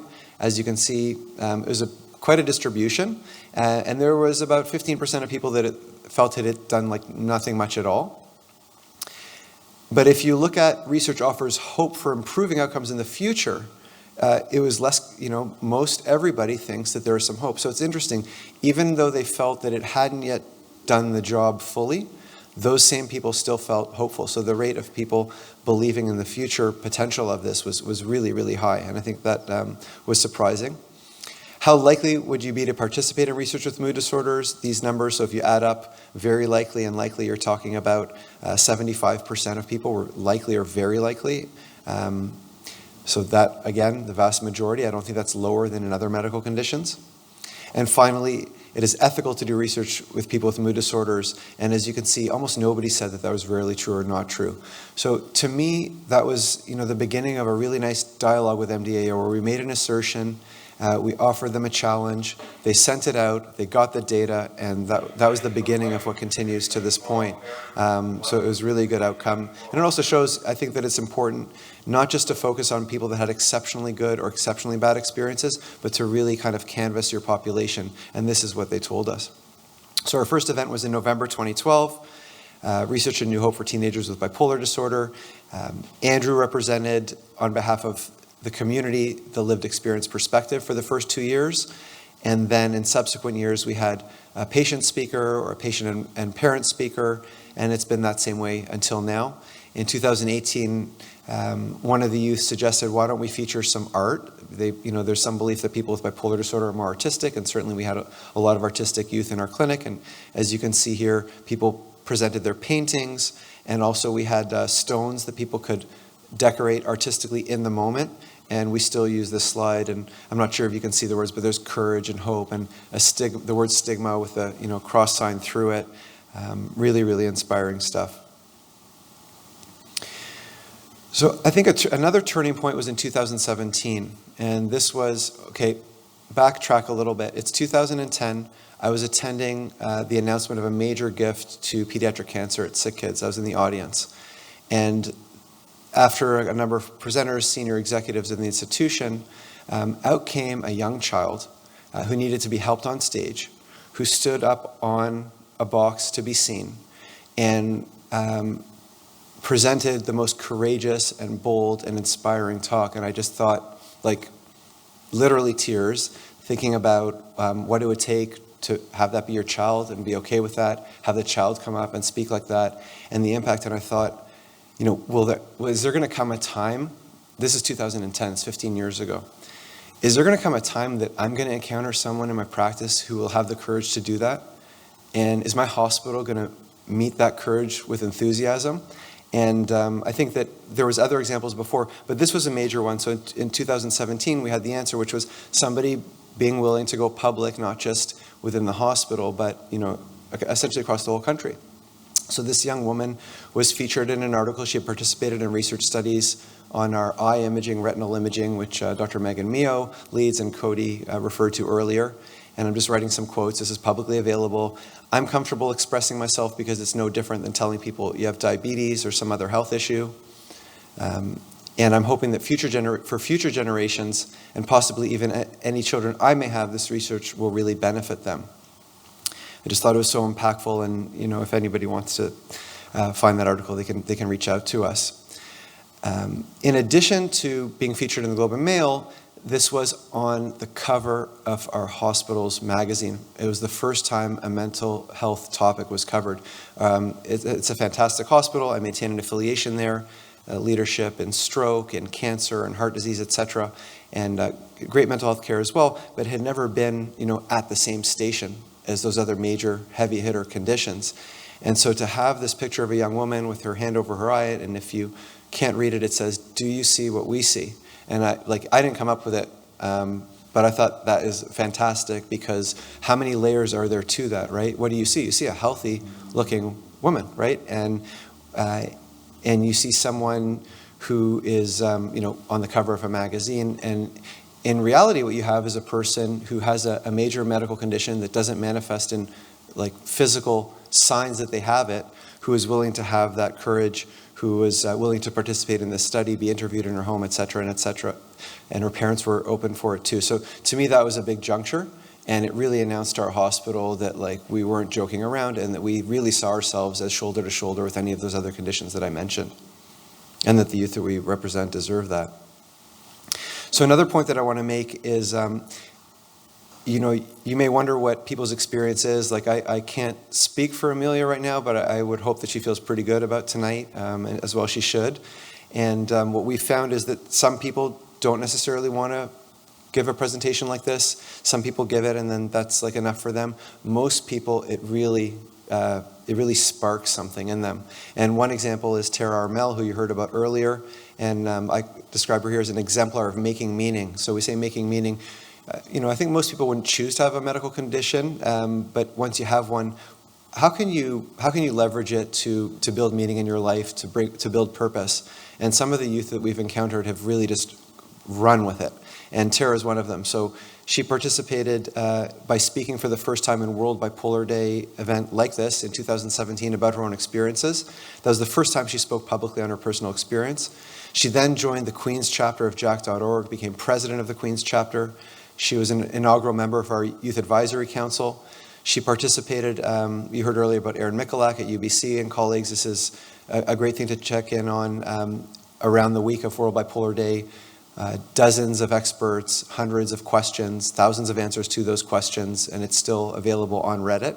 So ask me anything on World Bipolar Day. If you Google it, you'll find it, and you get multiple perspectives from different people on a given topic. So she was a lived experience answerer from the youth bipolar disorder perspective. She was a keynote. We had a grant from what was called the Miners Lamp Foundation. It was a philanthropically supported grant, and they asked me, "So you got this grant? Is there a youth patient or participant that could speak to the impact of it?" And so Tara came to mind, and she was a keynote speaker. As it turned out, this is a major University of Toronto event. The other keynote speaker was Margaret Trudeau, who's twice made into this conversation tonight, and who, I think, validating comments to Tara were very inspirational. Our Dean of Medicine at the time, who's now our Provost, Trevor Young, wore Step Above Stigma socks. So Tara had gotten into this organization, Step Above Stigma. Trevor had learned of this, purchased these socks, and kind of showed them on stage, which I thought was really affiliative. She has become a research collaborator of the Centre for Youth Bipolar Disorder officially, so she's officially named as a co-investigator on a Brain Canada funded grant. And she was one of the people that gave feedback on the grant, and then subsequently on the one that we're mentioning now. And then she also teamed up with me on a Talk Bipolar Disorder podcast, episode 10, for those who might be interested in. It's a really nice back and forth about the theory of bipolar disorder and exercise versus the practice and the barriers from a lived experience perspective. But not to say that every person does this, but you can see, this is a busier slide than I would usually put up, but I thought it really deserved the demonstration of how much this becomes part of someone and how much they kind of send those lessons learned and their diminishment of their own self-stigma in the service of others so that they can get there faster. So Tara said in her presentation, "I learned it's okay to lean on others when you can't see a future beyond your current state of mind." Very, very important. Current state of mind can be a bad place to make decisions on. So I think that's a really important emphasis. Fighting stigma and having conversations with like-minded people has helped give meaning to my diagnosis. Tonight's been focused primarily on young people, but I want to acknowledge Gary, who's a partner of ours as well. Gary's not feeling well tonight and unfortunately not able to make it, but he's with us in spirit and motivates us as well. Gary is a grandfather and a father, and he cold call emailed me asking if he could volunteer with the Centre for Youth Bipolar Disorder. And it was just totally out of nowhere, but I just thought that's not an email you're not going to respond to. So we met with him, me and Amanda met with him for coffee, and he was keen to actively work, not just to consult occasionally. So he's become a collaborator on a lifespan project that I spoke about last year, where we're going to look at multiple members in family pedigrees with at least one person affected by bipolar disorder who's willing to bring one or more relatives. So we'll call upon this community to consider that opportunity in the next couple of months. We hope that this will be approved. So Gary's quote is, "We are all part of a community, and this research brings us together to study and find solutions that work. I'm excited to explore with both youth, families, and mental health researchers living with this disease. It has enhanced my understanding of my own lifelong struggle, giving me hope." And Gary, as I mentioned, is a grandfather who's lived with 50 years for bipolar disorder, definitely is an expert by experience, and is a member of what we call now our Lifespan Advisory Committee. What you see depicted in the picture is Gary and all of the professional investigators in the study.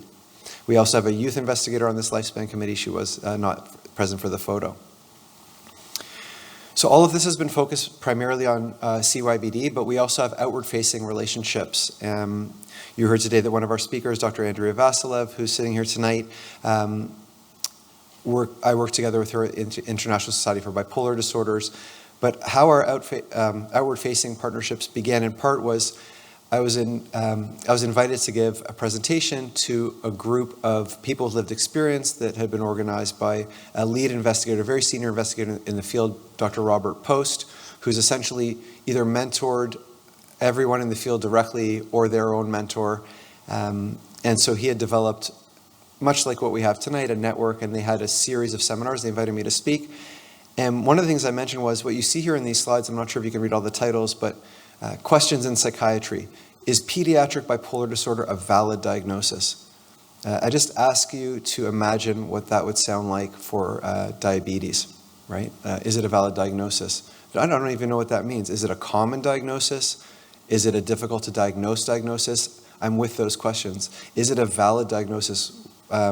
Just posing the question, I think is a tough thing for me to read. Pediatric bipolar disorder, prepubertal or premature, i.e. you shouldn't be diagnosing it. And again, I'm not saying that every kid that's been diagnosed with bipolar disorder has bipolar disorder, but I'm saying to erase the possibility is quite absurd because children can have strokes and multiple sclerosis and all sorts of horrible things that are brain-based. So what would it say about bipolar disorder if that was impossible? Pediatric bipolar disorders, what are the dangers of treating a hypothetical disorder as a real disease?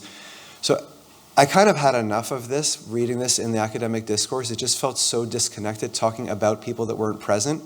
And then I read this article by a person with lived experience of pediatric bipolar disorder, Katrin Kutlusenar, who I don't think made it tonight, unfortunately. But so Katrin had written, she's a founder of Research and Conversations about Bipolar Disorder, the mission of which is to bridge the gap between research on bipolar and people living with bipolar disorder. Similar type of theme.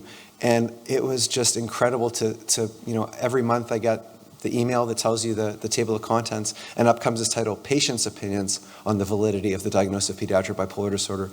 It was passionately written, it was constructive, and what it basically said was people in academia need to be held account to perspectives that affect people in real life that have been impacted by this condition, and it shouldn't be this theoretical behind closed doors discussion. So as I mentioned, I'd been invited to give this presentation to this group of stakeholders, and I mentioned this paper because people were saying, it's really important to get the word out, and why is it that there's still this stigma? You really need to do more. And I said, we are definitely putting, as they say, full send, all no percent left in our pocket that we're not trying to put towards destigmatizing this condition. But there's just something about being a person with lived experience, I think, that holds to more account. So I was saying I read this amazing opinion article, and it turns out that the person that had written it was in this group. And so that began, then we had a Zoom meeting and had a collaboration. And so that brings us to this academic collaboration with two people with lived experience, and Katrin Kutlusenar and Kate Burrows. And what we did was, we thought, we had these conversations, and the beliefs about bipolar disorder seem to have been completely uninfluenced by the amount of evidence that has accrued. So when I got into this field, it was 2004 or 2005. I saw this book on pediatric bipolar disorder. I thought, wow, that sounds intense. I bought the book, and that's the end of the story. This is the rest of my life, right? And but at that time, there was, you read the book, and it's a lot of reviews of a child depression with some inferences about bipolar, adult bipolar with some inferences, and there was just very little data. And so the idea that hundreds and thousands of papers have accumulated and people's opinions are like unchanged, it just seemed something that we had to address. So together with Michaela and Joyce as well on our team, we did a systematic review of the literature, which means we canvass these search engines using specific search terms, and we focused on papers published. We did the last 5 years. Between 2019 and 2023, they had to include original data, not just a review, not just an opinion, and they had to be focused primarily or report on subgroups of youth less than or equal to 21 who had bipolar disorder or were considered to be at risk for bipolar disorder. And what we found was, when you just did the literature search, there was almost 3,000 papers. That sounds like a lot, right? About 3,000 papers that were hits. We didn't use all of the studies, but autism was over quadruple this. The prevalence of autism is, I would argue, less than bipolar disorder. So, that's a massive difference. So there's something that is unique or specific to bipolar disorder, that it's a disparity among disparities. Youth bipolar disorder has disparities among disparities. So whatever progress we've made is on the strength of like a quarter of full throttle, at least. So there was, on average, through this period of time, 66 articles per year. There was a 36% increase over time. As you can see in red, articles focusing on youth already with bipolar disorder. In yellow, youth at high risk for bipolar disorder. Generally, these are offspring of parents with bipolar disorder. And then also some studies, a smaller number, that had both of them. I'm not going to get into the details here, but I felt really good about the number of studies. Another misconception about youth bipolar disorder or pediatric bipolar disorder is that it's invented by Americans who are in turn influenced by the pharmaceutical industry, and this is all just a sham. I obviously don't think that's the case at all. I don't think Dr. Kraepelin thought that 100 years ago before we had pharmaceutical companies. But it has been nice to see all of this international output. So some studies more than others. I have to say, pound for pound, Canada is doing very well in this regard. But you also see Denmark, I would say, probably punches above its weight more than any other study, more than any other country if you look at their population versus output. Excellent quality study. Turkey, Italy, et cetera, et cetera. And all of this to say that this is a condition being studied literally across the globe. What's the subject of the studies? Number one was neuroimaging or neurocognition. I think that we're so early that we really need to understand more. That we have the treatments we have, they don't work well enough of the time. We need to understand a bit more about the causes. So I think that's the explanation there. Another was clinical characterization. So, what are symptom differences? What are co-occurring illnesses, et cetera? And so on and so forth. I'll just emphasize the treatment studies, which I think in this audience probably at the end of the road what we're looking for is prevention and treatment. And here you can see that there were 30 medication trials, of which 11 were randomized controlled trials versus what's called open trials, where people get the medicine and you see if they got better, but you can't necessarily tell if it's the medicine or time. So randomized controlled trials are truly the gold standard. 20 psychotherapy studies, including 10 randomized controlled trials and 6 that were natural health products like omega-3s or N-acetylcysteine.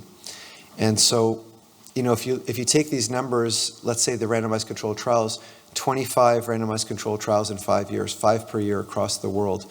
There's been a lot of growth, 36% growth is good, but this is not nearly enough to make progress at the speed that we need progress. So just to summarize the current state of youth bipolar disorder research. So there's increasing research outputs. So this is my dialectic for my black belt colleagues here. Increasing research outputs and still far too slow relative to the need and the urgency. Youth bipolar research lags behind other psychiatric disorders, even other rare or comparatively rare. So, major depression, 7 to 10, 12%. Anxiety disorders about the same. ADHD about 7%. Bipolar disorder, I would say, broadly considering it, about 2 to 3%. And then autism, even less than that. And so we're behind other groups that are behind, and I think it's going to take a lot of effort to to move faster, one of the topics we were talking about earlier today with other colleagues from Australia was the idea of banding together and putting together different studies as has been done in adults while we await for funded trials that can recruit 1,000 or 2,000 people. So we lag behind. And then in this article, we emphasized 3 core gaps that we suggest we focus on the basis of, one, what's important to the authors of the paper, and second, what we think has, at the end of the day, really big implications. So one is what's called maintenance treatment. So the idea of, you have an acute manic episode, you get treated, you get better. How do you keep someone better? Not for a month or 2 months, but for a year and 2 years. And there's very, very few studies on extended maintenance treatment, which leaves psychiatrists and other clinicians in a limited position to counsel patients on how long they should stay on these medicines, which one is better, what kind of combinations, etc. We really are borrowing a lot from the adults. The second is suicide prevention.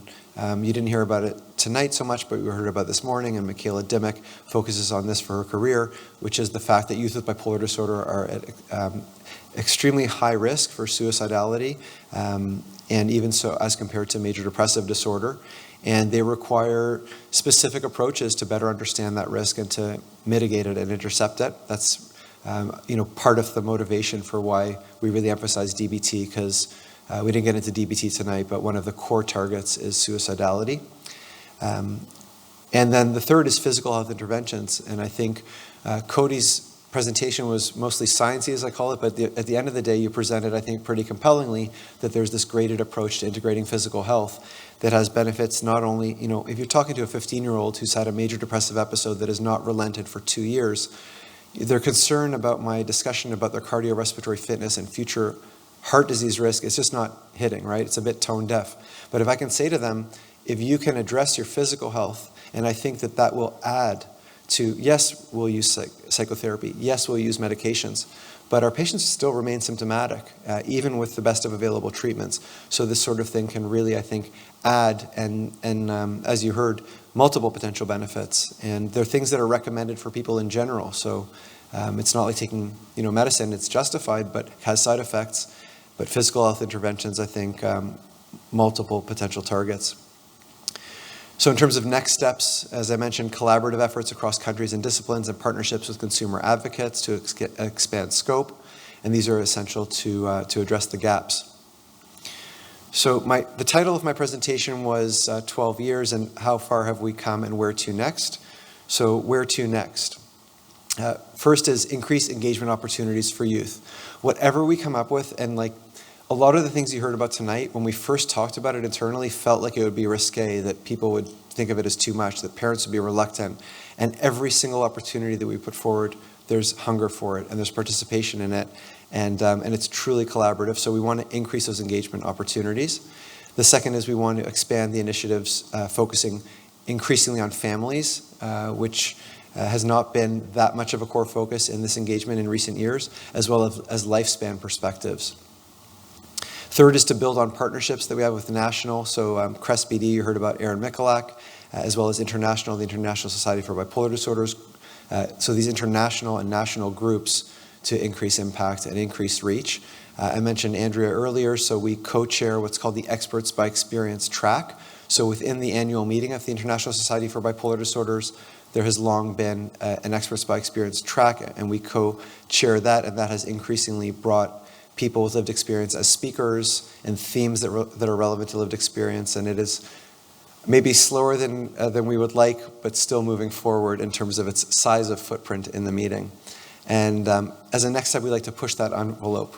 So we are now at the point that we're comfortable with all of what I'm going to tell you. I can promise you that it makes some people uncomfortable, and so I don't think that's necessarily a bad discomfort. So one of them is supporting youth presentations at conferences. I think that it's really important to hear directly from the next generation and the people that are impacted. And anybody that works with adolescents will tell you, I think for the most part, that they enjoy the candor and the frankness and the directness of communication. And I would really love to see some exchanges at these conferences. And the second is co-authored editorials and commentaries in journals. So we're demonstrating to the world that this is not, patients on one side and researchers on the other side, but people that can come together with sufficient consensus to put out these products and get people thinking and get people talking about it. So foremost of all, I wanted to acknowledge our patients, research participants, and their families, but in particular, those youth who, with the courage and the dedication to put their face to a topic, put their name to a topic, put their thoughts to a topic, share candidly, not every aspect of all of our youth presenters' presentations is their favorite part of their life, and yet they tell it unfiltered. And so I think we really acknowledge that courage and think that it will bring other people to the point of feeling more comfortable with who they are and getting earlier to the point of believing they could do something about the struggles they have rather than seeing it as deterministic.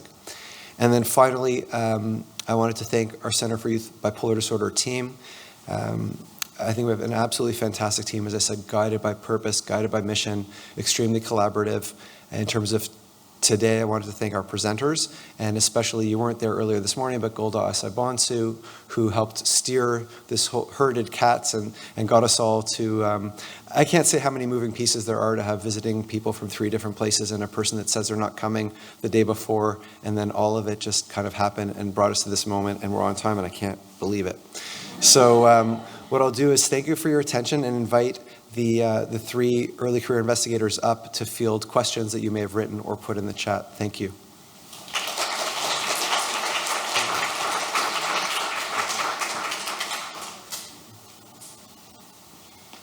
So are there any questions that people have?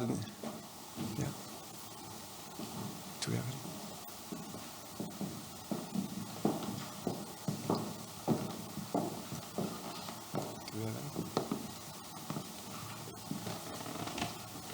Okay, I'll ask a question. So I'm going to ask Diana. Where's Diana? Right here. So Diana, can you tell us what was personally the most fulfilling aspect of your work on exercise with youth with bipolar disorder? Good question. Off the top of my head, bringing them back and getting to hear what they liked, what was a challenge, how could we improve it for them, just hearing their personal perspectives, and really hearing that patient voice. I think that's always the most rewarding part of research and working with patients with bipolar disorder. Thank you. Okay, so there was one that came up online. So is there a test for bipolar disorder?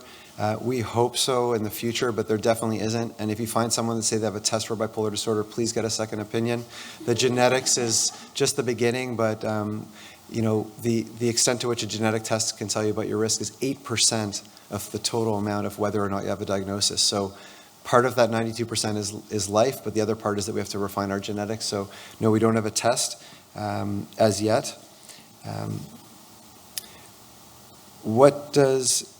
Are you guys okay with me sharing one of these with you, not about your topic?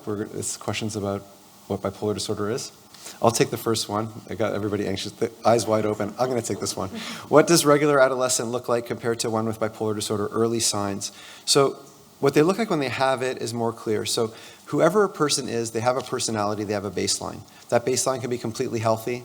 That baseline can have social anxiety, which is probably actually the easiest place to see mania or hypomania is people that are typically inhibited and then all of a sudden are gregarious and outgoing, or people that have mild autism, which I've seen where they typically don't make eye contact, don't want to hug their parents, and then all of a sudden are really into talking and want to hug their parents and are making direct eye contact and are much more interchanging with the conversation. So I think that the symptoms that I mentioned, so elation, energy increases, you can see even from the presenters, from the people in the audience, some people are more boisterous, some people are less boisterous. That's their baseline. And there has to be a distinct change from usual. So normal isn't something that exists in nature. Normal is, in terms of how we define an illness, it's how does it compare to who you actually are. And if that change is pretty unequivocal and influences the way you're acting and the way you're feeling in a significant way, we consider that likely to be an episode, and then the way we decide if something meets a threshold or doesn't is we get nerdy and we add up the number of symptoms, we add up their duration, we try to quantify their impact, we make sure there's some sort of observability. So you can't have mania and just experience it eternally and walk around the street like Toronto. You can have very bad depression and feel that way. So depression is very different, anxiety is very different. You could not see that someone's depressed and they'd be very depressed, but by definition, mania has to have an influence on the people around you. And then early signs, we were talking about this earlier, there's a lot of early signs, but early signs are early signs for a lot of things, and most people with early signs don't get it. So if you look at cardiovascular disease, you don't give people treatments just for having like one small risk factor. It's when there's a convergence of risk factors that you think of it as significant, and the same is true for early signs. Okay, here's another one for the exercise study. Did the youth who participated in the exercise study start during a mood episode or at baseline? You want to take this one? So I think about half were what we call euthymic, so they weren't depressed, they weren't manic. Another half was about depressed, not like a major depression episode, but experiencing symptoms of depression at intake. And I think one might have been hypomanic at intake. And then the second part is, I would imagine that youth who are actively depressed would have less motivation to exercise in comparison to someone who's currently stable. Diana, what do you think about that? Yeah, so that was a major theme covered in our qualitative paper about the post-study consultation forum findings. A lot of the youth did say that motivation was a big barrier, or a lack of motivation was a big barrier. And the intervention did help with boosting their motivation, and a dialectic is acknowledging that I think motivation will always be a barrier when you're feeling depressed. So this next question is, how does taking antidepressant affect those with bipolar disorder? So there's a number of different types of medicines that have antidepressant properties, but when we talk about an antidepressant, usually you're referring to a medicine that's its main job, and it's almost always interchangeable with an anti-anxiety medication, or the most common ones we use anyway. So things like Cipralex or escitalopram or fluoxetine, which is Prozac.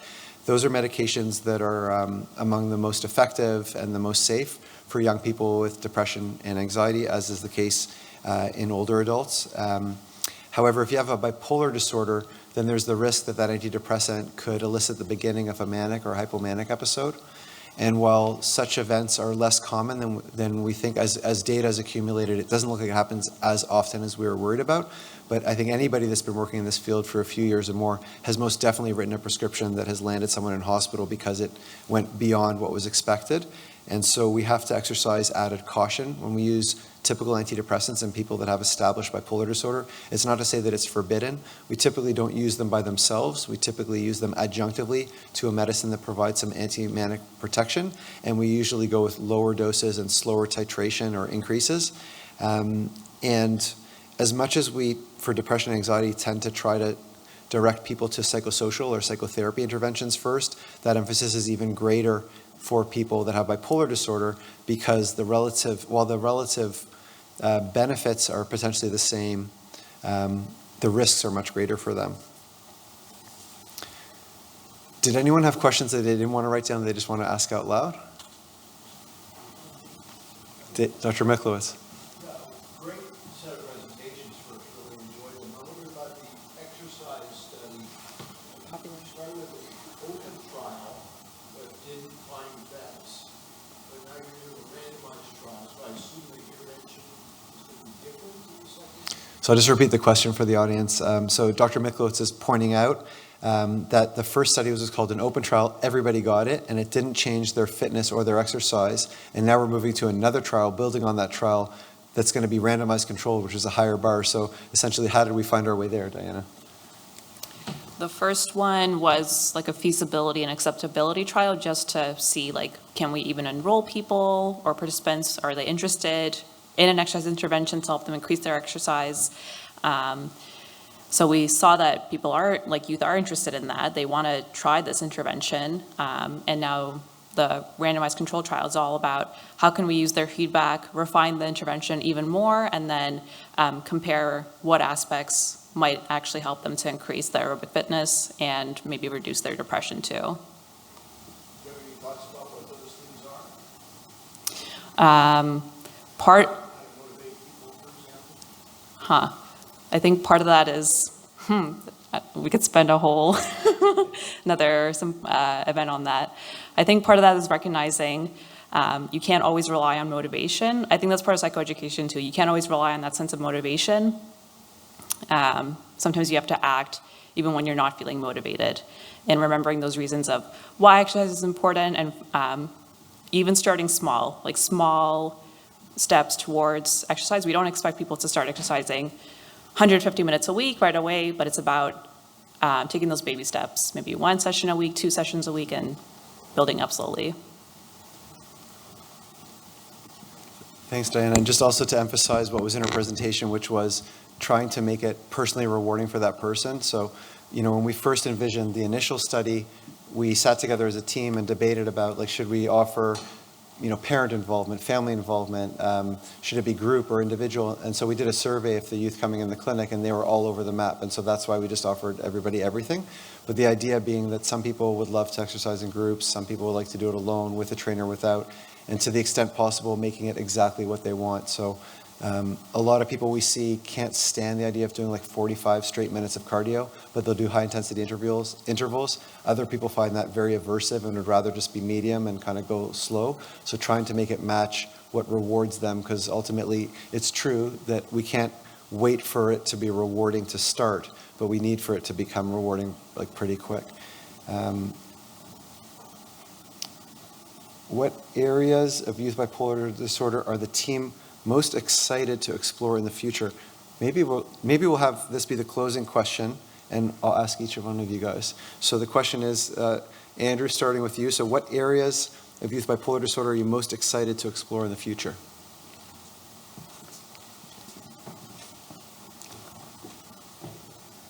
What would we be most excited for the future? I think continuing to kind of partner with the community, I think, is something that we're always very excited to do. I think it's kind of really, I think it's really important to continue those long partnerships and kind of reach out to different types of stakeholders. We've also worked with our friends at ISBD, so we also have like lots of meetings with international partners as well. So continuing that long-term relationship, I think, is very crucial. Thanks. Does anybody else want to go next?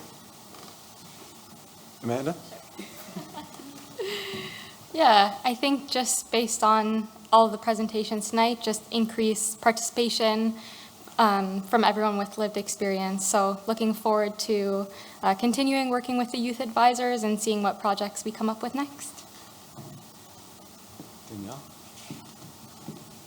Yeah, I agree with what everyone said so far, and I think like continued work with dialectical behavior therapy and other like psychosocial interventions that address motivation, lack of motivation, challenges, and how to integrate those with exercise, how to integrate those with impairments in school and relationships and those types of things, and just continuing to bolster that practically as well, I think is going to be very helpful.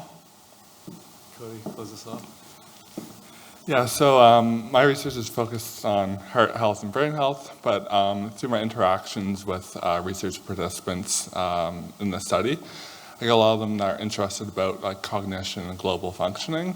So I want to try and look at how eventually how heart health is affected or affects cognition and global functioning. That's typically what patients care about most. So I'll just close out with the last question being, have there been any studies on the stability of patients who have been discharged from the clinic and progressed into adulthood? It would be interesting to know the percent who have relapsed versus maintenance. Our group has not had large prospective cohort studies yet. We have data on that we're just starting to look at. But I would say that if you're looking at larger studies, so we were part of the course and outcome of bipolar youth study, which was 446 kids and teens enrolled between 10 and 17, and they were followed up for 30 years. And essentially, there's 4 clusters of trajectories.